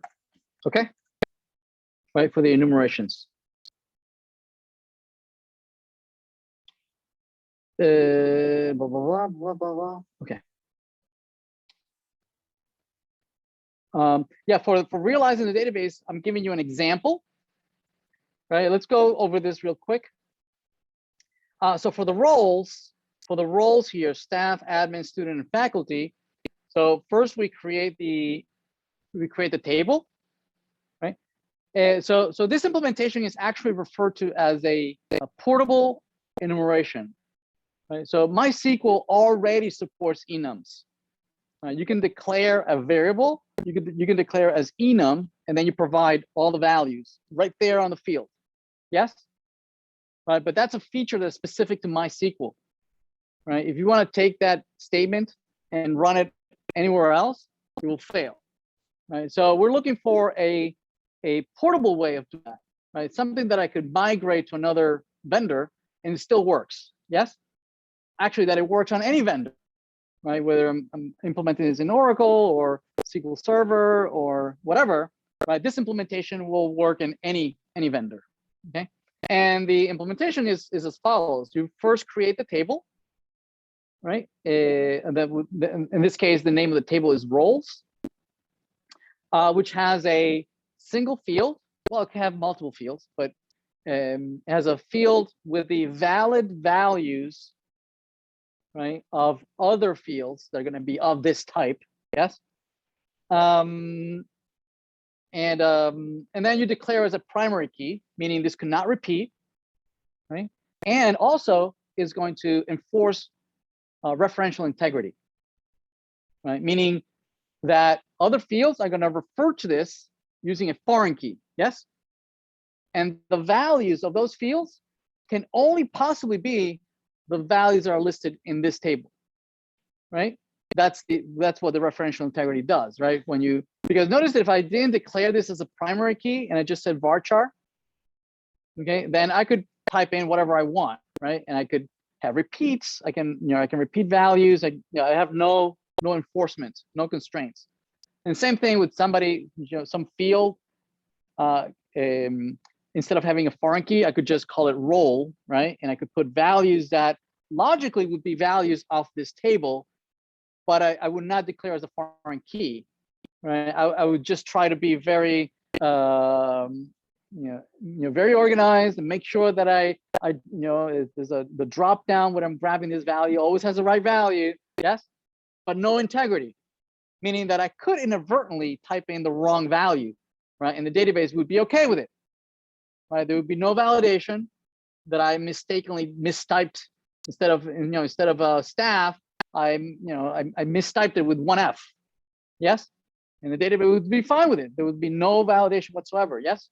But because I am declaring this as a primary key, and the other fields are going to be referring to here as a foreign key, yes, that foreign key, the values can only possibly be from these values from here that I insert here. Make sense?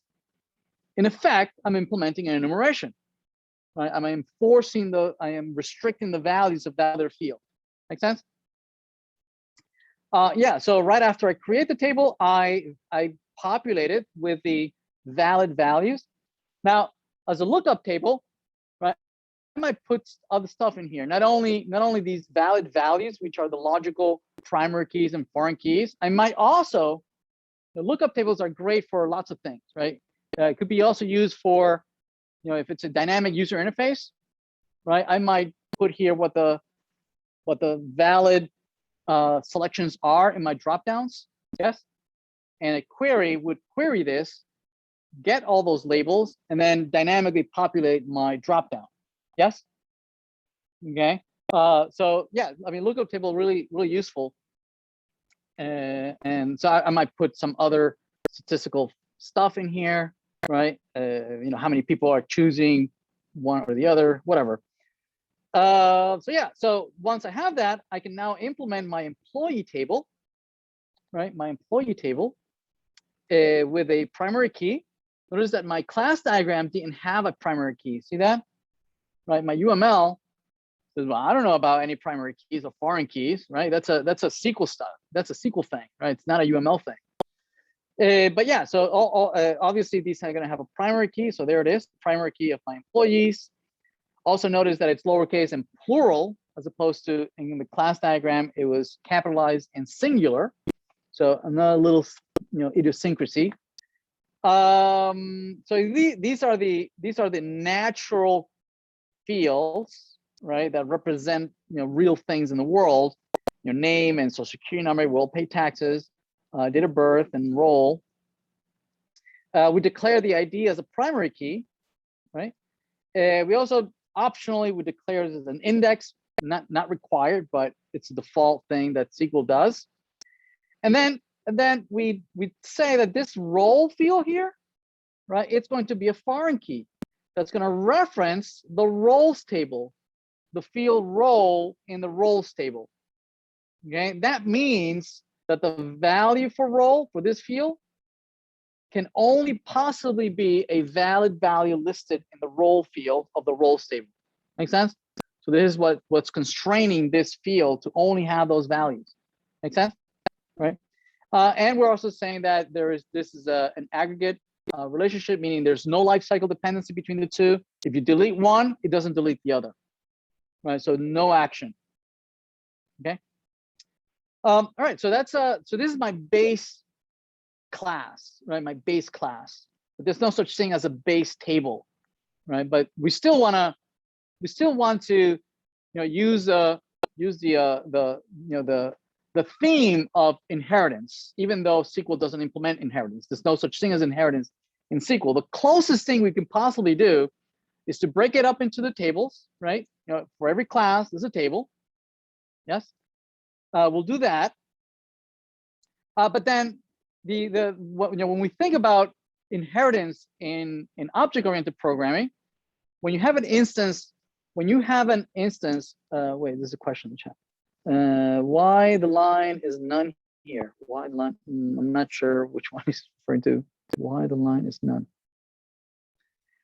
So yeah, so when we think of an instance of say an hourly employee, when we think of that, we really are thinking of what? Of an object instance that has fields that are hourly employee plus fields that are in the employee class, right?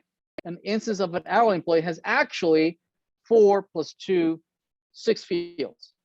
Yes? Okay. We just partitioned it only because we just didn't want to have to repeat the fields in the employee, repeat them again in the hourly employee. So we did this for understandability and reusability and things like that, right? We can break it up and have a kind of like a conceptual hierarchy of these types. Yes. But there's no such thing in relational databases. So how do we do that? Well, here's my quote unquote base table, right? And so my other tables, my derived table, again, quote unquote derived table. There's no such thing in SQL, right?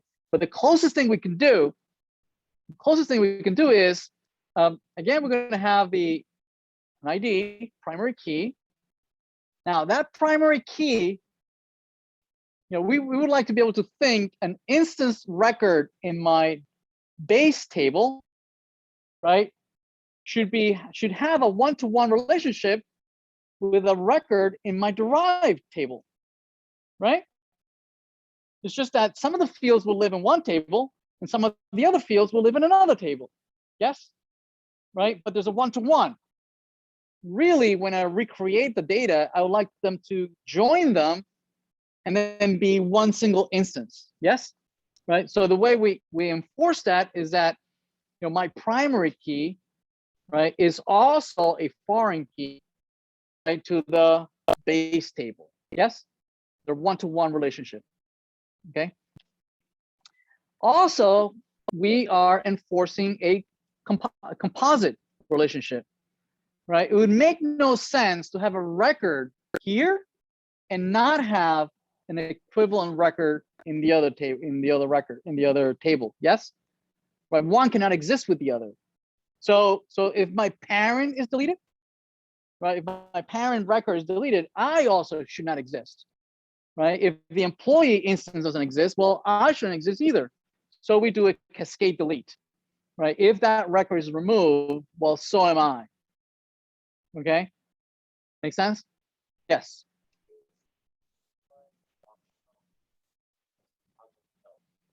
The constraint. Oh yes. The constraint. This one here. Yeah. So this is optional. In SQL, this is optional. It's useful if you want to be able to edit the constraint later, so you have a name for it. Right. So if we're like an alter, you can alter the constraint, right, and change the cascade delete or change whatever you want.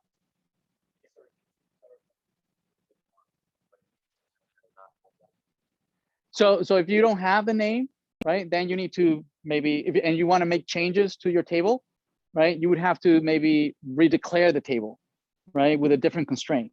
But if you want to modify just the constraint, you can refer to it in an alter command. You can say alter constraint, the name of the constraint, and then you can say, oh, it doesn't reference employees. It actually references something else, right? So the alter command, you can refer to named objects, like the table has a name, right?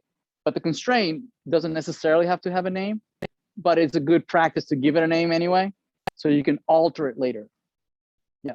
Also, another thing, those constraints, the full-time employee ID, those are unique across the entire database, right? So it's not a name within the table. So across tables, that constraint name has to be unique. So oftentimes databases will generate like a randomly generated constraint name. Okay, and the reason they do that is so that, you know, to make it easier on you, so that you don't have to think up of a name. So they'll come up with like a random name, and making sure that it's unique across the entire database. Right? So it has to be a unique identifier. So yeah, it's optional though. Yes, it's optional. Good catch there. Where was I? Yeah, so the full-time employees and the hourly employee and the commissioned employee, right? They all live in separate tables, right? And now this implementation, this particular implementation is called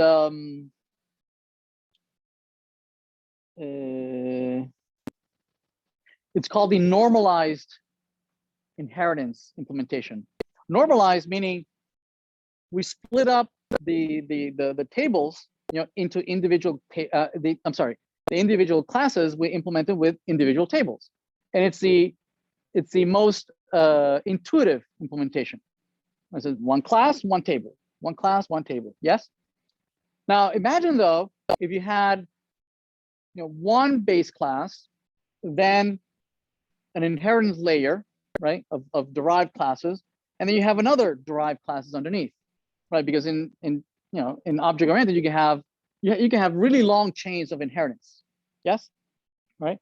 Well, then the equivalent implementation would have to be a base table, right? And then the tables underneath that reference the parent, and then underneath tables that reference the other parent, and so on and so forth, implementing the same kind of hierarchy. Yes. Now the problem with that implementation is that, you know, if you want to, you know, grab a record in that is way down in the tables, way down in the inheritance tree, right? That entails joining all the records, right, in the chain of all the tables, right? So you have to join the base class with the first layer, then the first layer with the second layer, and the second layer with the third. And so there's a long joining of multiple tables, and that's very, very expensive, right? You know, the way we join, basically a join is a nested loop, right? If you have records on one table and you have records on another table, a joining means I need to compare the foreign key of one and the primary key of one, see if it matches, right? If they match, then the records are related. Yes? Well, that means that I need to loop from one table, looking for the equivalent foreign key in the other table. So it's two nested loops. Yes? So that means that if you iterate over one table, that's the linear search, right? If you iterate over two tables, then that's quadratic complexity. So if you join three tables, that's cubic. Right? So every new table that you join, your time complexity, you know, goes up exponentially. See that? So this an implementation of, you know, lots and lots of tables that you're joined would be very, very time consuming. Yes. Yes, exactly. Yeah. So oftentimes we deliberately denormalize the table, okay, for performance purposes, right? And one of the things that we have to one of the things that later on we'll talk about the choices is usually we normalize because we are trying to avoid inconsistency and avoid duplicity, right? But that kind of eats into the performance issue. The more you normalize, well, the slower your database will be because you have to join lots of tables. Yes. So oftentimes we deliberately choose not to normalize, right, for performance issues. In this case, for instance, this would be a perfect example why we would not normalize, right? And instead of having 4 tables like we did here, we would have one big table, denormalized table, which would represent all 4 employees represented in a single table. Make sense? Right. So what we do, which we're not going to cover now, we'll cover a little more later. What we would do is that we would flatten this data model of, instead of being 4 classes, into one fat class that would have all the fields from all the classes. We would denormalize this deliberately because we know that the per table implementation would be prohibitively expensive. Yes, and we'll talk how to. Obviously, that introduces a lot of risk of redundancy, inconsistency. So we need to do it in a safe manner, and we'll talk about how to do it safely a little later. But for now, we'll do this implementation. If it's one layer of inheritance, it's okay, right? The performance hit is not that bad, right? But the more you layer this out, it could get very, very expensive. Okay.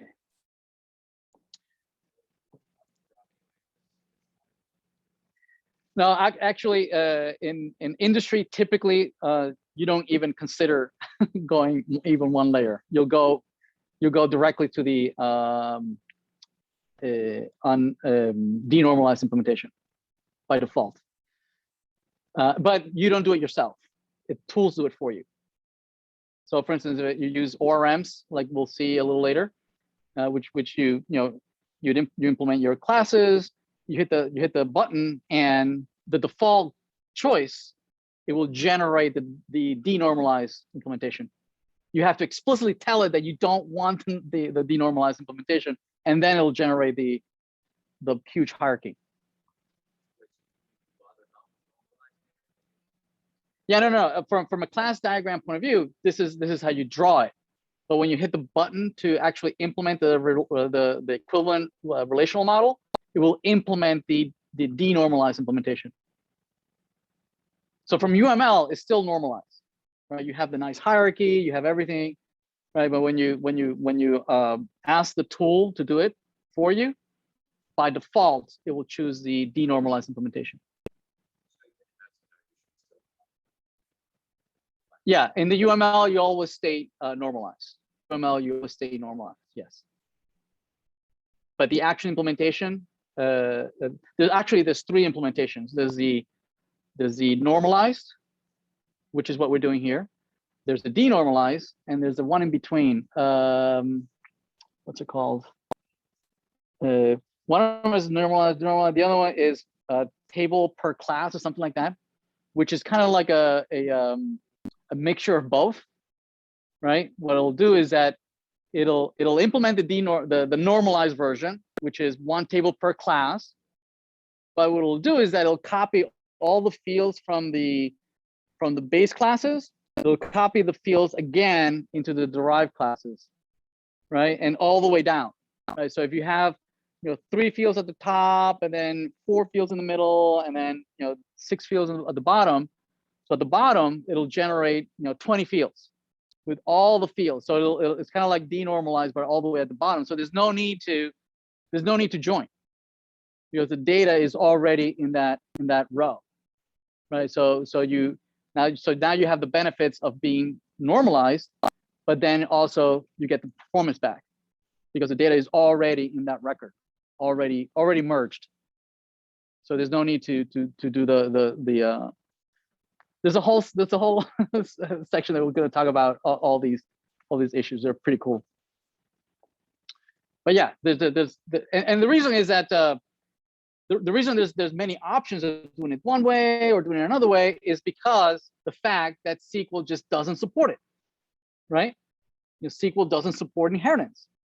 So well, then people say, well, how could we implement this idea? And there's, the industry has come up with 3, 4, 5 different ways right? And there's, different choices on why would you choose one or versus another. What is it that you're trying to do, right? Yeah, and we'll talk about it more when we get to ORNs. We'll see the options and we'll see the difference. All right, yeah. So that's the assignment. So the deliverable is, just has to be a PDF document with all your UML diagrams, okay, including the challenge section. All right. So, sorry. Does that mean now you try and see a diagram, or every example that you have in Yes. Yeah. Everything one PDF document. Yep. Yeah. Just copy the ones I gave you, and then you add your stuff there. Yeah.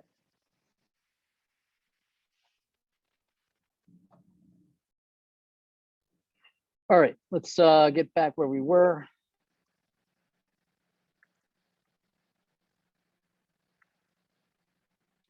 Okay. So, all right. Let's get back to where we were. Right. So we were looking at going from tables to classes. Yes.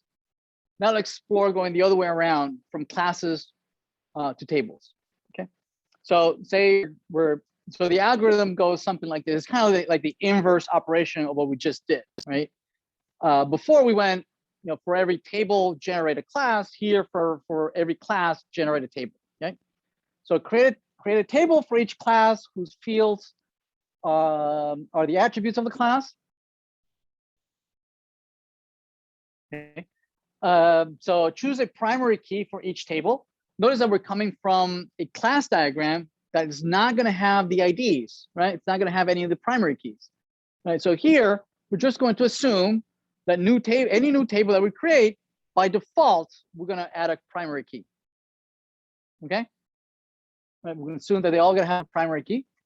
Now, ideally, that primary key is a natural key, meaning if one of the fields in the class is already unique, that you can guarantee uniqueness, well, then use that. If you cannot guarantee uniqueness, then just come up with a artificial key. Make sense? Right? And most of us are not unique enough to warrant a natural key. That's why we all walk around with all sorts of artificial keys, like student IDs and phone numbers and tokens. Like we're a collection of IDs that follows us around throughout our lifespan, right? All these credit cards, all these are a whole bunch of artificial keys that presumably identify us as a person, right? Ideally, we could just use our name, right, or our DNA, or some kind of thumbprint, or some eye scan, or whatever that would be that uniquely identify us, right? But I guess that's too complex. So folks just all these companies or associations just slap an artificial key, and that's how uniquely identifies us, right? Yeah. So for each weak strong relationship, we put a foreign key on the weak side, and we put a primary key on the strong side. All right. So that's easy. So let's apply the algorithm to this class diagram, and we would end up with the original tables that we had started with, right?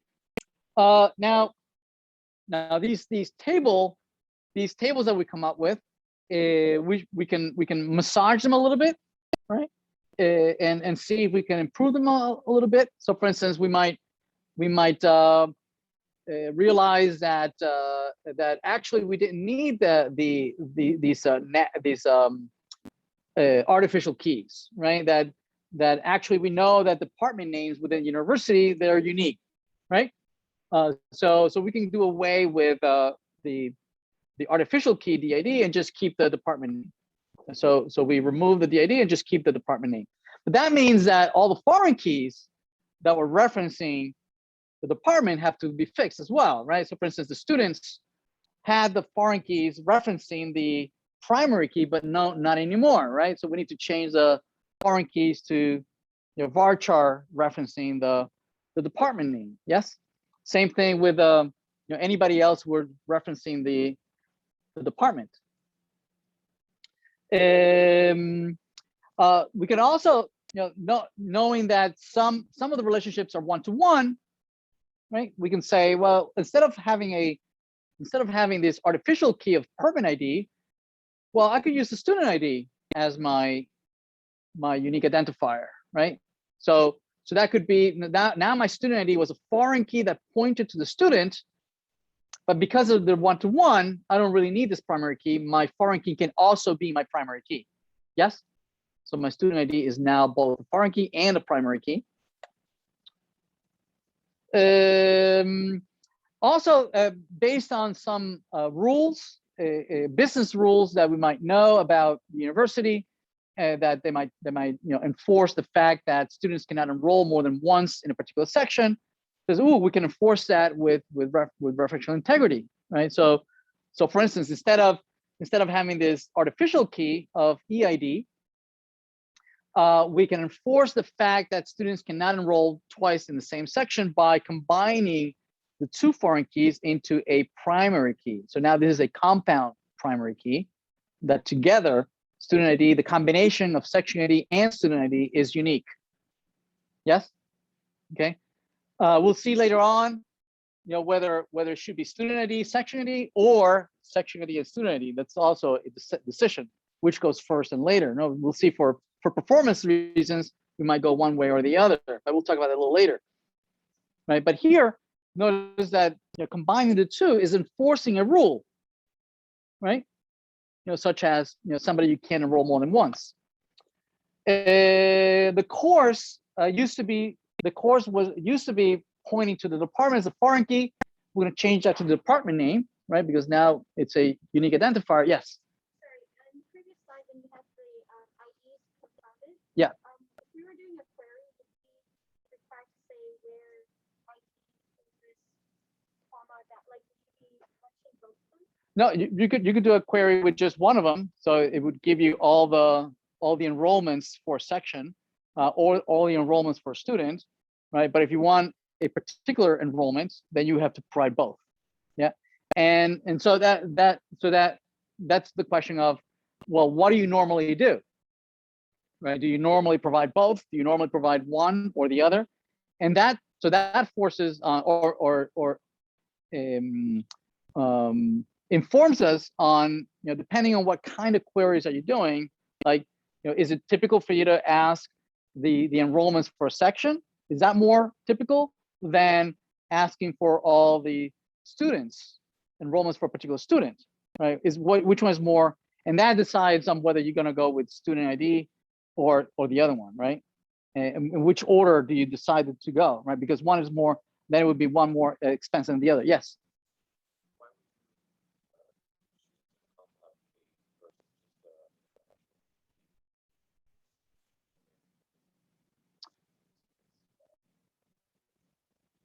Well, if you just use the primary key, the artificial key, then you cannot enforce the, well, I guess you could, right? You could do a unique on the other two. You could do a unique, right?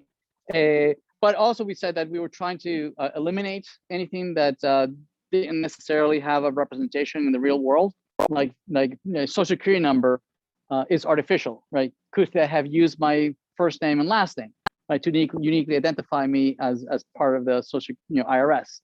Right. So ideally, we try to remove anything that's artificial, unless there's no way to uniquely identify us. Right. So within this, for instance, within this community, perhaps first name and last name can uniquely identify all of us. Right.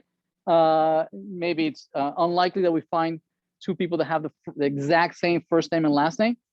But if the wider the context, right, then it becomes less and less likely that your combination of first name and last name is unique enough to identify you, right? So that's why typically we just go on, we're lazy about it, right? And just by default choose an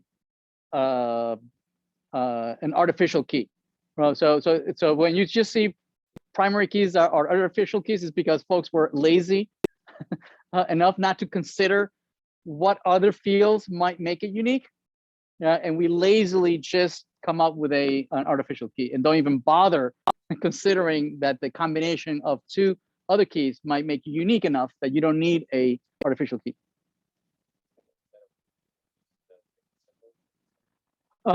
That's what what you see mostly in industry is that they'll just be lazy and just go with a artificial key. But wherever there's an opportunity to avoid that, we should try to do that. Where you have a mapping to reality, right? Where you're using a field that is maps to some kind of reality, some real phenomena, right? I mean, the whole point of creating a model, a data model, is that the data model is somehow representing some real phenomena in the real world, right? And so just like chemists or electricians or mechanical engineers, they represent the world in functions, right? They have a whole bunch of functions and derivatives and integrals, and that's their model, right? And that's the way they represent the reality of some phenomena. Yes. So our equivalent is tables and foreign keys and primary keys, right? That is trying to represent some reality, right? Some real university or some real business, right? And the more your model represents that reality, right? The more you can ask it and model certain behaviors and ask it forecasts and whatnot. Yes. So our efforts should be always towards the model being as close as possible to some real phenomena. Yes. If you're in a situation where your primary key is also, then how do you keep track of what IDs you use to store in a table? Because then you're over here, okay, well, in this table, I don't have an ID, but I have this field that I use to define. Right. In this table, it's called an ID. Okay, use that. Right. It seems like that's the even harder to keep track of. Right. True. True. Yeah, and that's one of the reasons that most people just go with the primary key. No, usually it's it has usually it's a very well known list of attributes that describe your objects, and everybody knows that the vocabulary that of a particular domain, right? And so everybody knows that a report has a start date and end date, and and some totals and sums and averages and mins and max, right? And so the more you're related to the domain, right, the more you are familiar with the data model, right? That presumably you're participating in the development of that schema, of maintaining that schema, right? And presumably the more it's grounded in some reality, right? That you don't need to think of any artificial things that are not grounded in reality, right? So that everybody has a first name and a last name, right? And then we artificially add well, I guess everybody pays taxes, so everybody knows what a social security number is. That's part of the culture, yeah. So social security numbers have become kind of like everybody pays taxes, right? And so it's part of our reality. But student ID or some other artificial stuff, perhaps not. And again, the more you use a particular meaning or uniqueness, it becomes more part of the jargon, right? So for instance, it used to be that phone numbers was just 4 characters, and then they became 7, right? And as we widened it and it became a worldwide, then it became area code, and then you need the country code, right? And so it's and if you're never calling international, then if you live in the U.S., typically it's very uncommon that you'll use +1, right? But for the rest of us that have lived outside and have called into the U.S., we are very familiar with the fact that you have to add a +1 or a +38 for Italy or +52 for whatever country, right? And eventually, when Elon gets us to Mars, then you'll have to add like the planet code, right? As we add and use these different contexts, it become more and more a common parlance of the whatever language you're using. Yeah, so it's here too, right? We are in the course, instead of using an artificial key, we're using title as our primary key, the name of the course is the primary key, then that means that the sections, instead of the course ID, will use title. Okay, yeah, so as I pointed earlier, the algorithm has its limitations, right? It can't deal with strong or weak, and so we'll deal with some of those a little later and expand on our algorithm.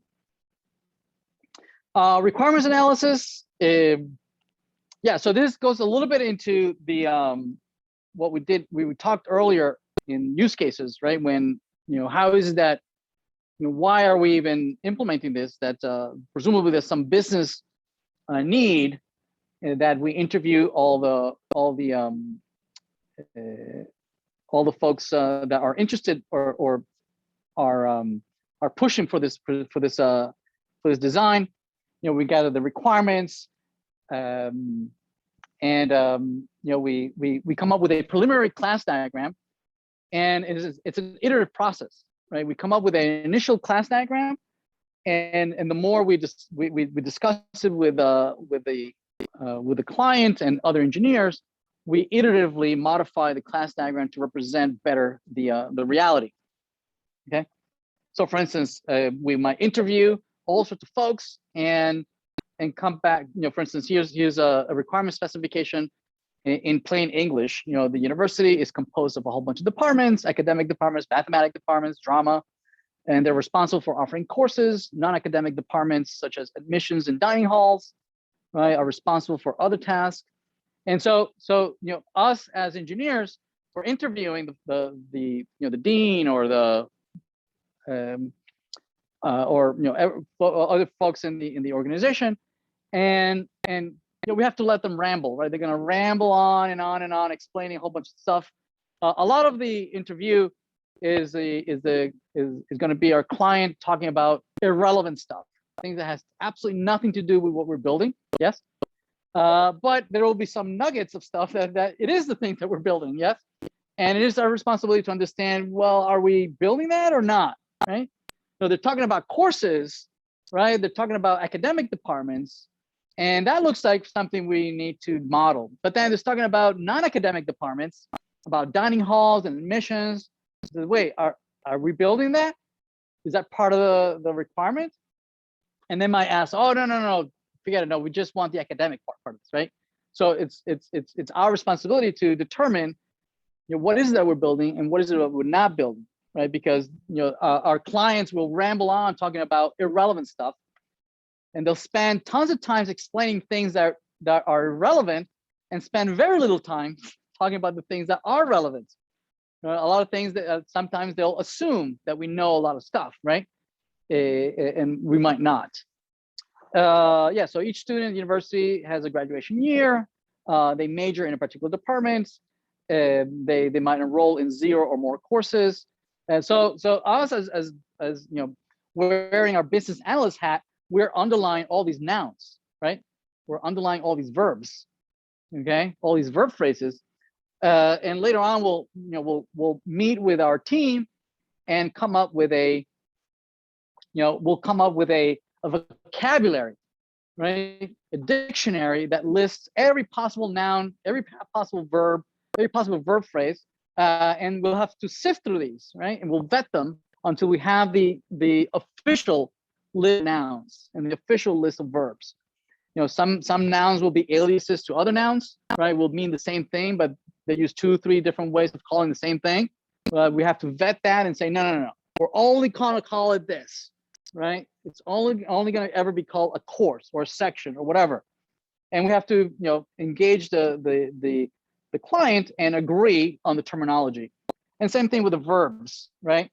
Because nouns is gonna be the driver of the classes, and the verbs and verb phrases are gonna be the drivers of the associations between the nouns, okay? Also, we have to be careful because many of these verb phrases that we write usually are going to be binary. They're going to establish a relationship between one noun and another noun, right? For the most part. But there will be cases where we either read the requirement wrong, or we made the wrong assumptions, and instead of being the relationship between 2 nouns, it might be actually between 3 nouns, right? And that's what's gonna drive errors of the design. which we then have to vet, right, and find and try to reinterpret the requirements. Okay. So yeah, so we come up with the nouns. We identify what's irrelevant and throw them away. And so here's a preliminary class diagram, right? It would be usually be some very naive class diagram, right? Our first prototype of a class diagram. Usually it'll be, the most naive class diagram is that every noun is a class, right? And this typically happens when we are either ignorant, we might be ignorant of the domain, okay? We might be very knowledgeable of some domains, but maybe not other domains, right? If I've built a whole bunch of websites, yeah, I'll know a lot about what you would typically do in a website, right? And I know the nouns that you use and the whatever. But if they ask me for a domain that I'm not familiar with, it might be chemistry or physics or particle physics. I don't know the nouns that they use there, right? And I might not know that an atom has a whole bunch of electrons and there's a one-to-many relationship between the nucleus and electrons, right? I might not know that. Yes. For me, everything's a noun, and I don't know the relationship between them because I might not know I might not be familiar with that domain, right?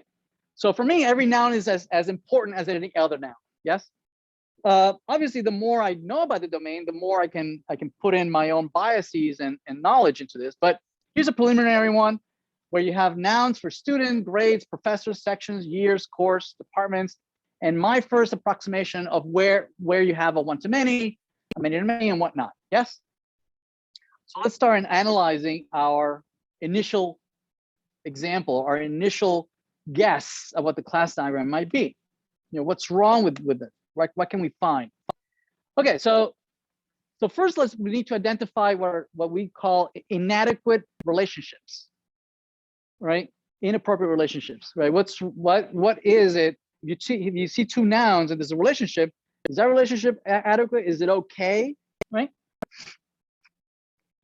So what we notice that from the student's point of view, we have relationships with departments, we have relationships with grades, with sections, with years, with permits, right? Let's consider them one at a time. So, right, we have majors in relates us with the department, enrolls in relates us with sections, enrolls in also has a course relationship as well. So let's do a what if. Let's do a what if, right? So as we were reading the fact that students enrolled in courses and courses have many sections, if you read that literally, right, that a student enrolls in a course and that a course has many sections, yes? If you read that literally, this is something that you probably draw. A student enrolls in many courses and a course has many sections. Is there anything wrong with that? Right? It looks like it's a many-to-many, right? One student can be enrolled in many courses and a course can have many students. Now, when you start implementing this though, and you maybe start creating tables and you start maybe trying it out with a couple of records, you realize that one of the things that you cannot, and you start querying it, and you start going through the requirements of how they want to use this database. Typically, one of the things that they want to ask a student, when they go to Canvas, what sections am I enrolled in, right? I mean, that's a basic question that a student might go use Canvas for, right? Or vice versa. Me, if I go to Canvas, I can see, well, I want to see all the students in my section. Yes, that's a common query. It would be something like, select all students where the section is blah, blah, blah, right? And it gives me a list of the students. Or I say, give me all the sections where the student is me. It gives you a list of the sections. Well, if you notice this query, you cannot ask that query from this relationship, because notice that the student has a foreign key to courses. Courses might have foreign keys back to students. Here, the section has foreign keys to courses, but notice that nothing relates the student directly with the section. See that? So there's nothing of the student that you can make equal to anything of the section that would allow you to answer the question. You could say, give me all the students in a course, but not broken up by section, right? Or vice versa. For the section, you can say, well, give me all the students in a course, but not in this particular section. You see that? Right. So even though you read this literally in English, you realize that this doesn't work for you. That actually the sections in the course should be flipped around. That really the student enrolls in a section, not in the course. Okay, right? But in English, we don't talk like that. We say, oh, I'm going to enroll in a course, when in reality, you're enrolling in a section of a course. Yes? So this kind of analysis has to be done for every single path, right? Of every single, every 2 or 3 classes, always in mind, what is it that you're asking of the database? What kind of queries are you asking of the database? And whether the data model actually supports you asking that question. Make sense? Right? Yes.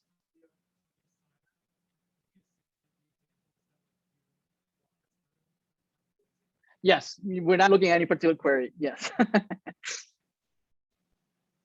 Yeah, so you have to make sure that the relationship conveys the intended meaning. You have to exhaustively consider every path, right, in the class diagram. And you have to have, that's why the requirements document is very important. That's why the use cases, that's what's going to measure whether your database is valid or not. They want to, the dean wants to report, an annual report, or wants a list of all the students that blah, blah, blah, blah. Well, those are all these select statements that you're going to need. And all the select statements you're going to have to consider, is your database, can your database answer those questions? So other things, okay, so that's a couple more. So here you have student receives a grade, and then a professor assigns a grade. Yes? I mean, that's how we literally read the text, the English text. Yes?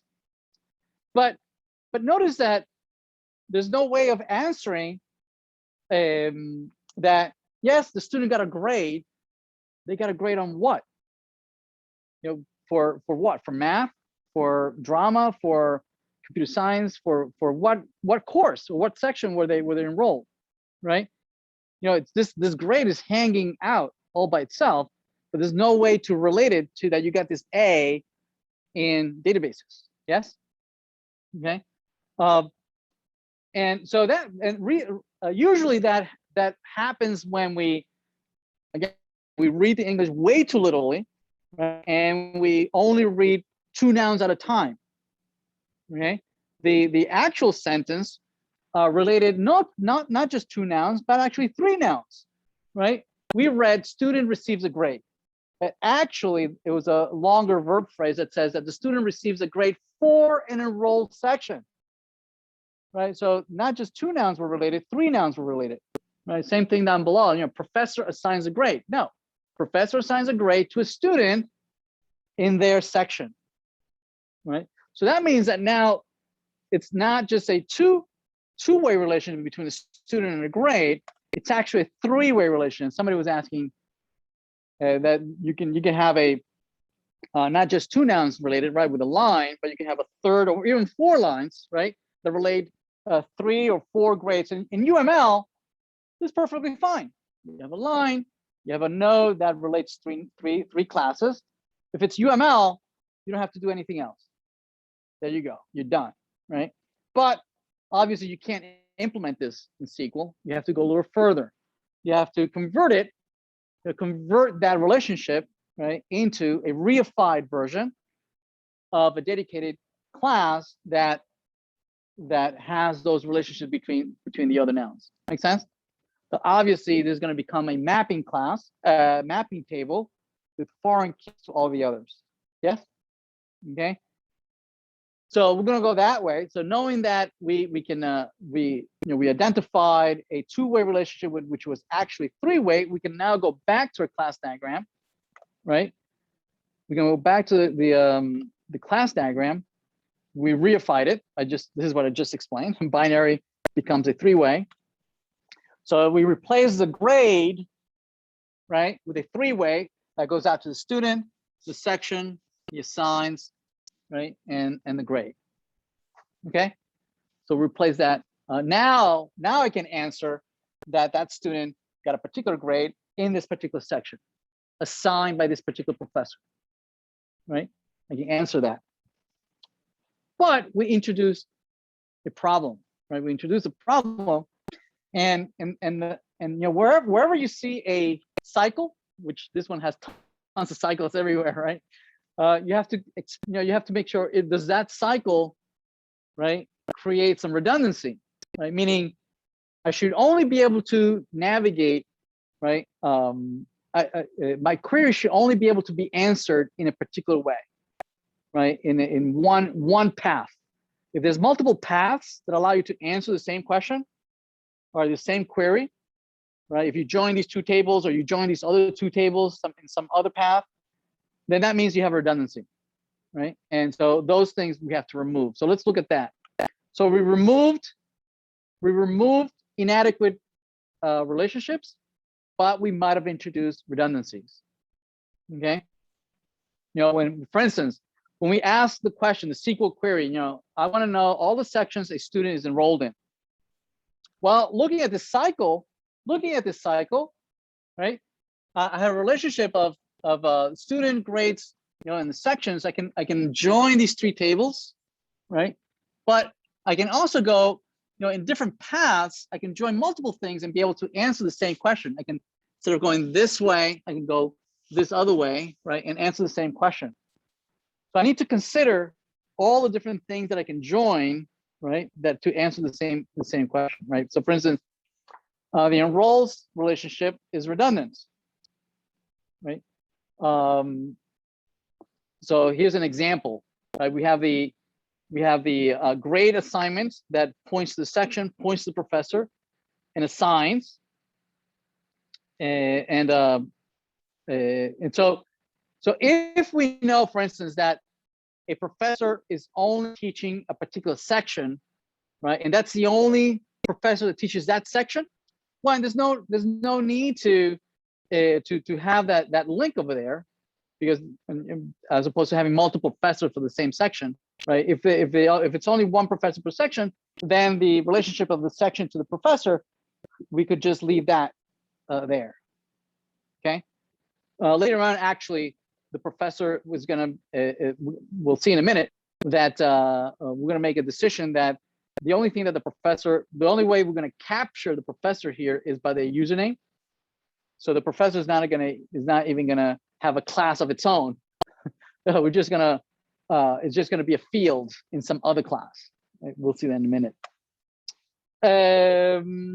Yeah. So other questions which we might like to answer is, you know, can you answer? Give me all the students in a particular department. Well, that we can answer by joining the foreign keys in the student, the primary key in the department. That would give me all the students in the department, right? But because there's a cycle, I need to consider the other path, right?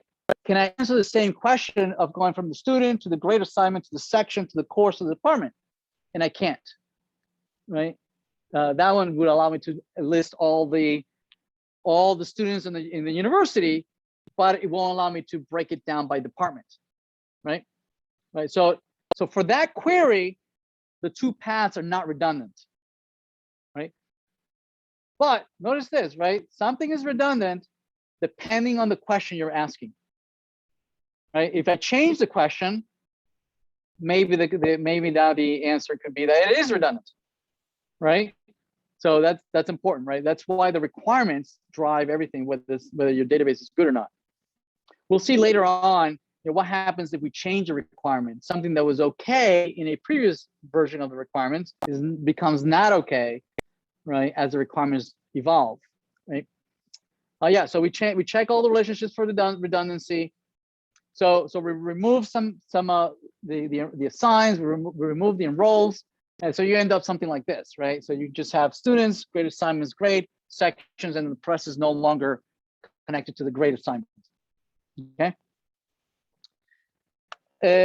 So if we keep going, So yeah, how do we handle weak relationships? So for instance, right now we only have a one-to-many relationship between the department and the student.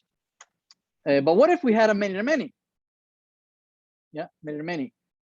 So again, to implement that, we would need to reify, right, the many-to-many by adding a mapping table in between, right, where you have foreign keys pointing to the department and student. Right. But what if, for instance, you have this, which we didn't have in the original? We have a GPA. We have a GPA. In the first requirement, it was a student can only be in one department, so it makes sense that student only has one GPA. Yes. But if we change the requirement a little bit and say no, that student can actually have multiple departments, right? They can have a double major, a minor, and a major, right? So in that case, now the student should be able to have multiple GPAs, right? One for the major, the particular major that they're getting a diploma for. Yes. So I have a GPA in one department, another GPA. So the naive way of implementing this is that, oh, well, that's fine, right? Before I only could have a single GPA, right? Well, I could just make it a many-to-many. One student can have multiple GPAs. The problem with this implementation is that before, because I could only have one major, then that GPA obviously was for that one major. Yes. But now, because we have multiple majors and I'm going to have multiple GPAs, it makes no sense to have it here, right? Because there's no way for me to know which GPA is for which major. See that? There's no relationship between these two.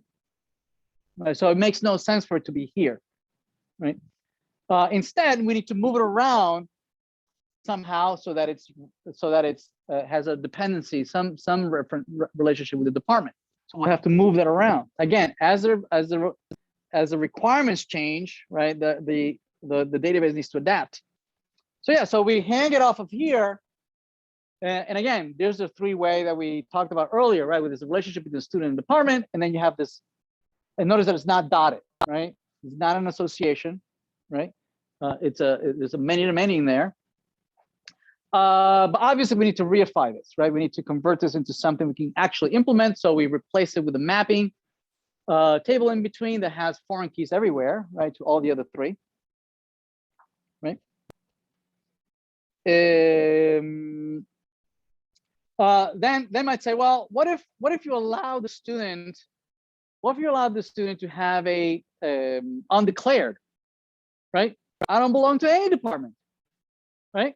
And at some point later, I'll register, after my first year or my first semester, actually join a department. Well, what happens there?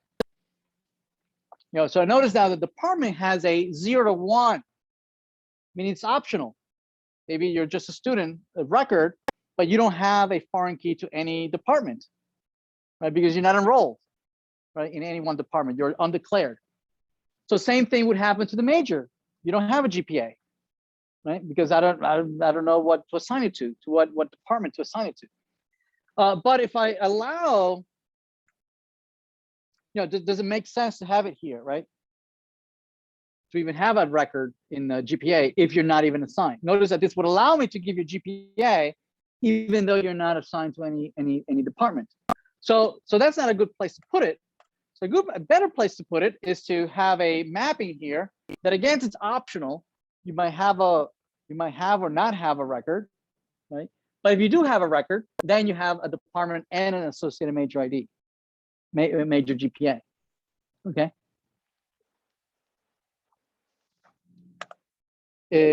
Attributes to classes. How are we doing with time? 9. I think this goes to 9:15. Maybe no. A couple more minutes.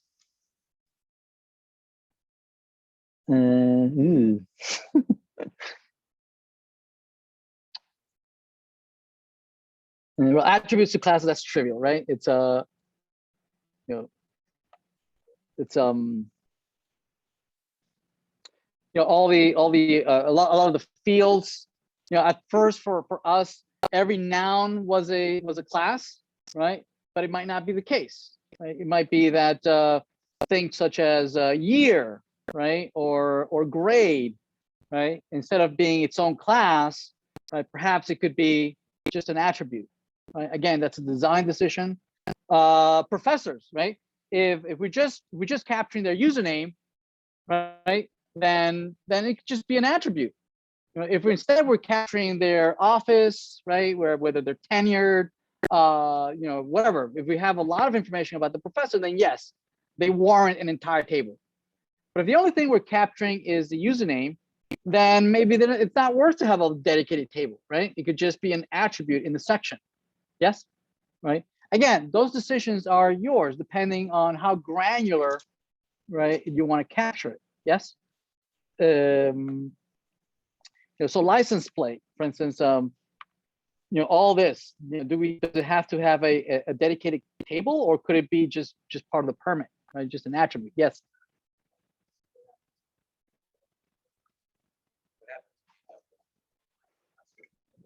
Yeah. Yeah. Yeah. Yeah. Yeah. Right. Yeah. Right. If we were capturing the username, ideally what you could do is create a table that has the professor and the primary key would be the username, right? And now all the professor fields, now they would be foreign keys that would reference this brand new table that has as a primary key those usernames, right? And now you have referential integrity, right? Saying that, well, that field cannot just be any username, has to be from this list of usernames, valid usernames for records that have more information about that professor. Yeah. Yeah. Yeah. Yeah, you have to alter the database. So you have commands, just like you have create, there are alter commands, right? You could say, you know, create a brand new table, and then you have to go back to the constraint. Well, there won't be any constraint because it would just be a field, right, with the username. But now you can add a constraint, you know, alter table, add constraint, the name of the constraint, right, and say, you know, set the field to a foreign that references blah blah blah blah blah, right? And so your database would execute the alter, right? And now those fields, it would probably tell you if you have a invalid field. You might have typed in some username that was invalid. It doesn't exist in the table, right? It would report, you know, those rows that don't match your new constraint. Yep. That you have to fix them. Yeah. You want to make sure that you fix it first. Most of the time, what we'll do is that you create some store procedure that will validate the database and check for those things. You know, find me, you know, create my new table with the professors. You know, look for records in the username. Now that they're going to be foreign keys, are there any that are not in my table, and identify them, right? Fix them before alters, which would report errors. Yeah. All right. Okay, I think I'm gonna leave it here. I think we're beat. Any questions? So I think we have enough for the assignment, right? I think it's pretty clear, right? A lot of it is, you know, just you copying what I'm asking you to do. I'm hand holding you, and I think the examples are fairly simple to complete them on their own, and then obviously the challenge down below. All right. All right. Awesome. Thank you.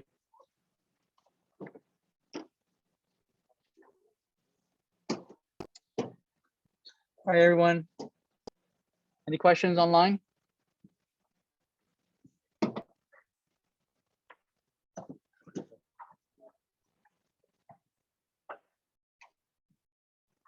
Right. Good night, everyone.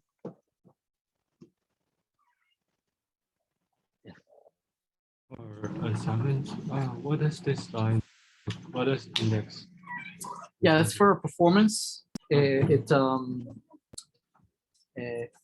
I told you that that, you know, when you search for something on the table, Yeah. that you loop, Yeah. right? And it's basically linear search. Yeah. And if you've seen algorithms, you know that you can improve the performance by, instead of using linear search, using a hash table. Yeah.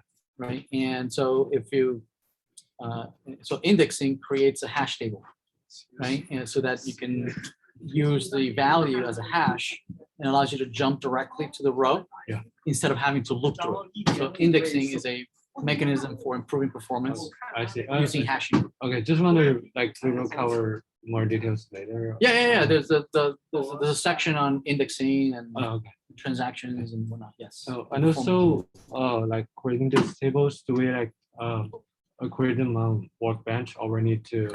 I mean, I created it in Workbench just to make sure they were built correctly. Yeah. Okay. So that's what you would do to validate that it's written correctly. Yeah. Yeah. So when But we, it's not required. I mean, I'm not gonna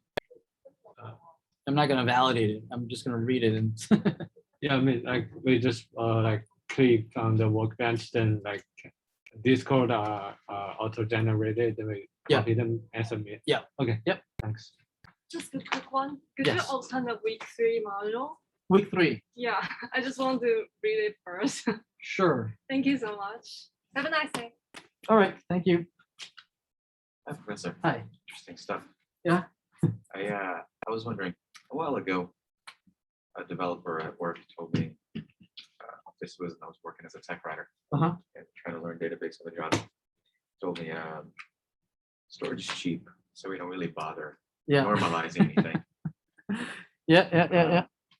Yeah. And then I became a bit existential in my decision to really learn and bother with normalization or not, because I always found that when I approached the subject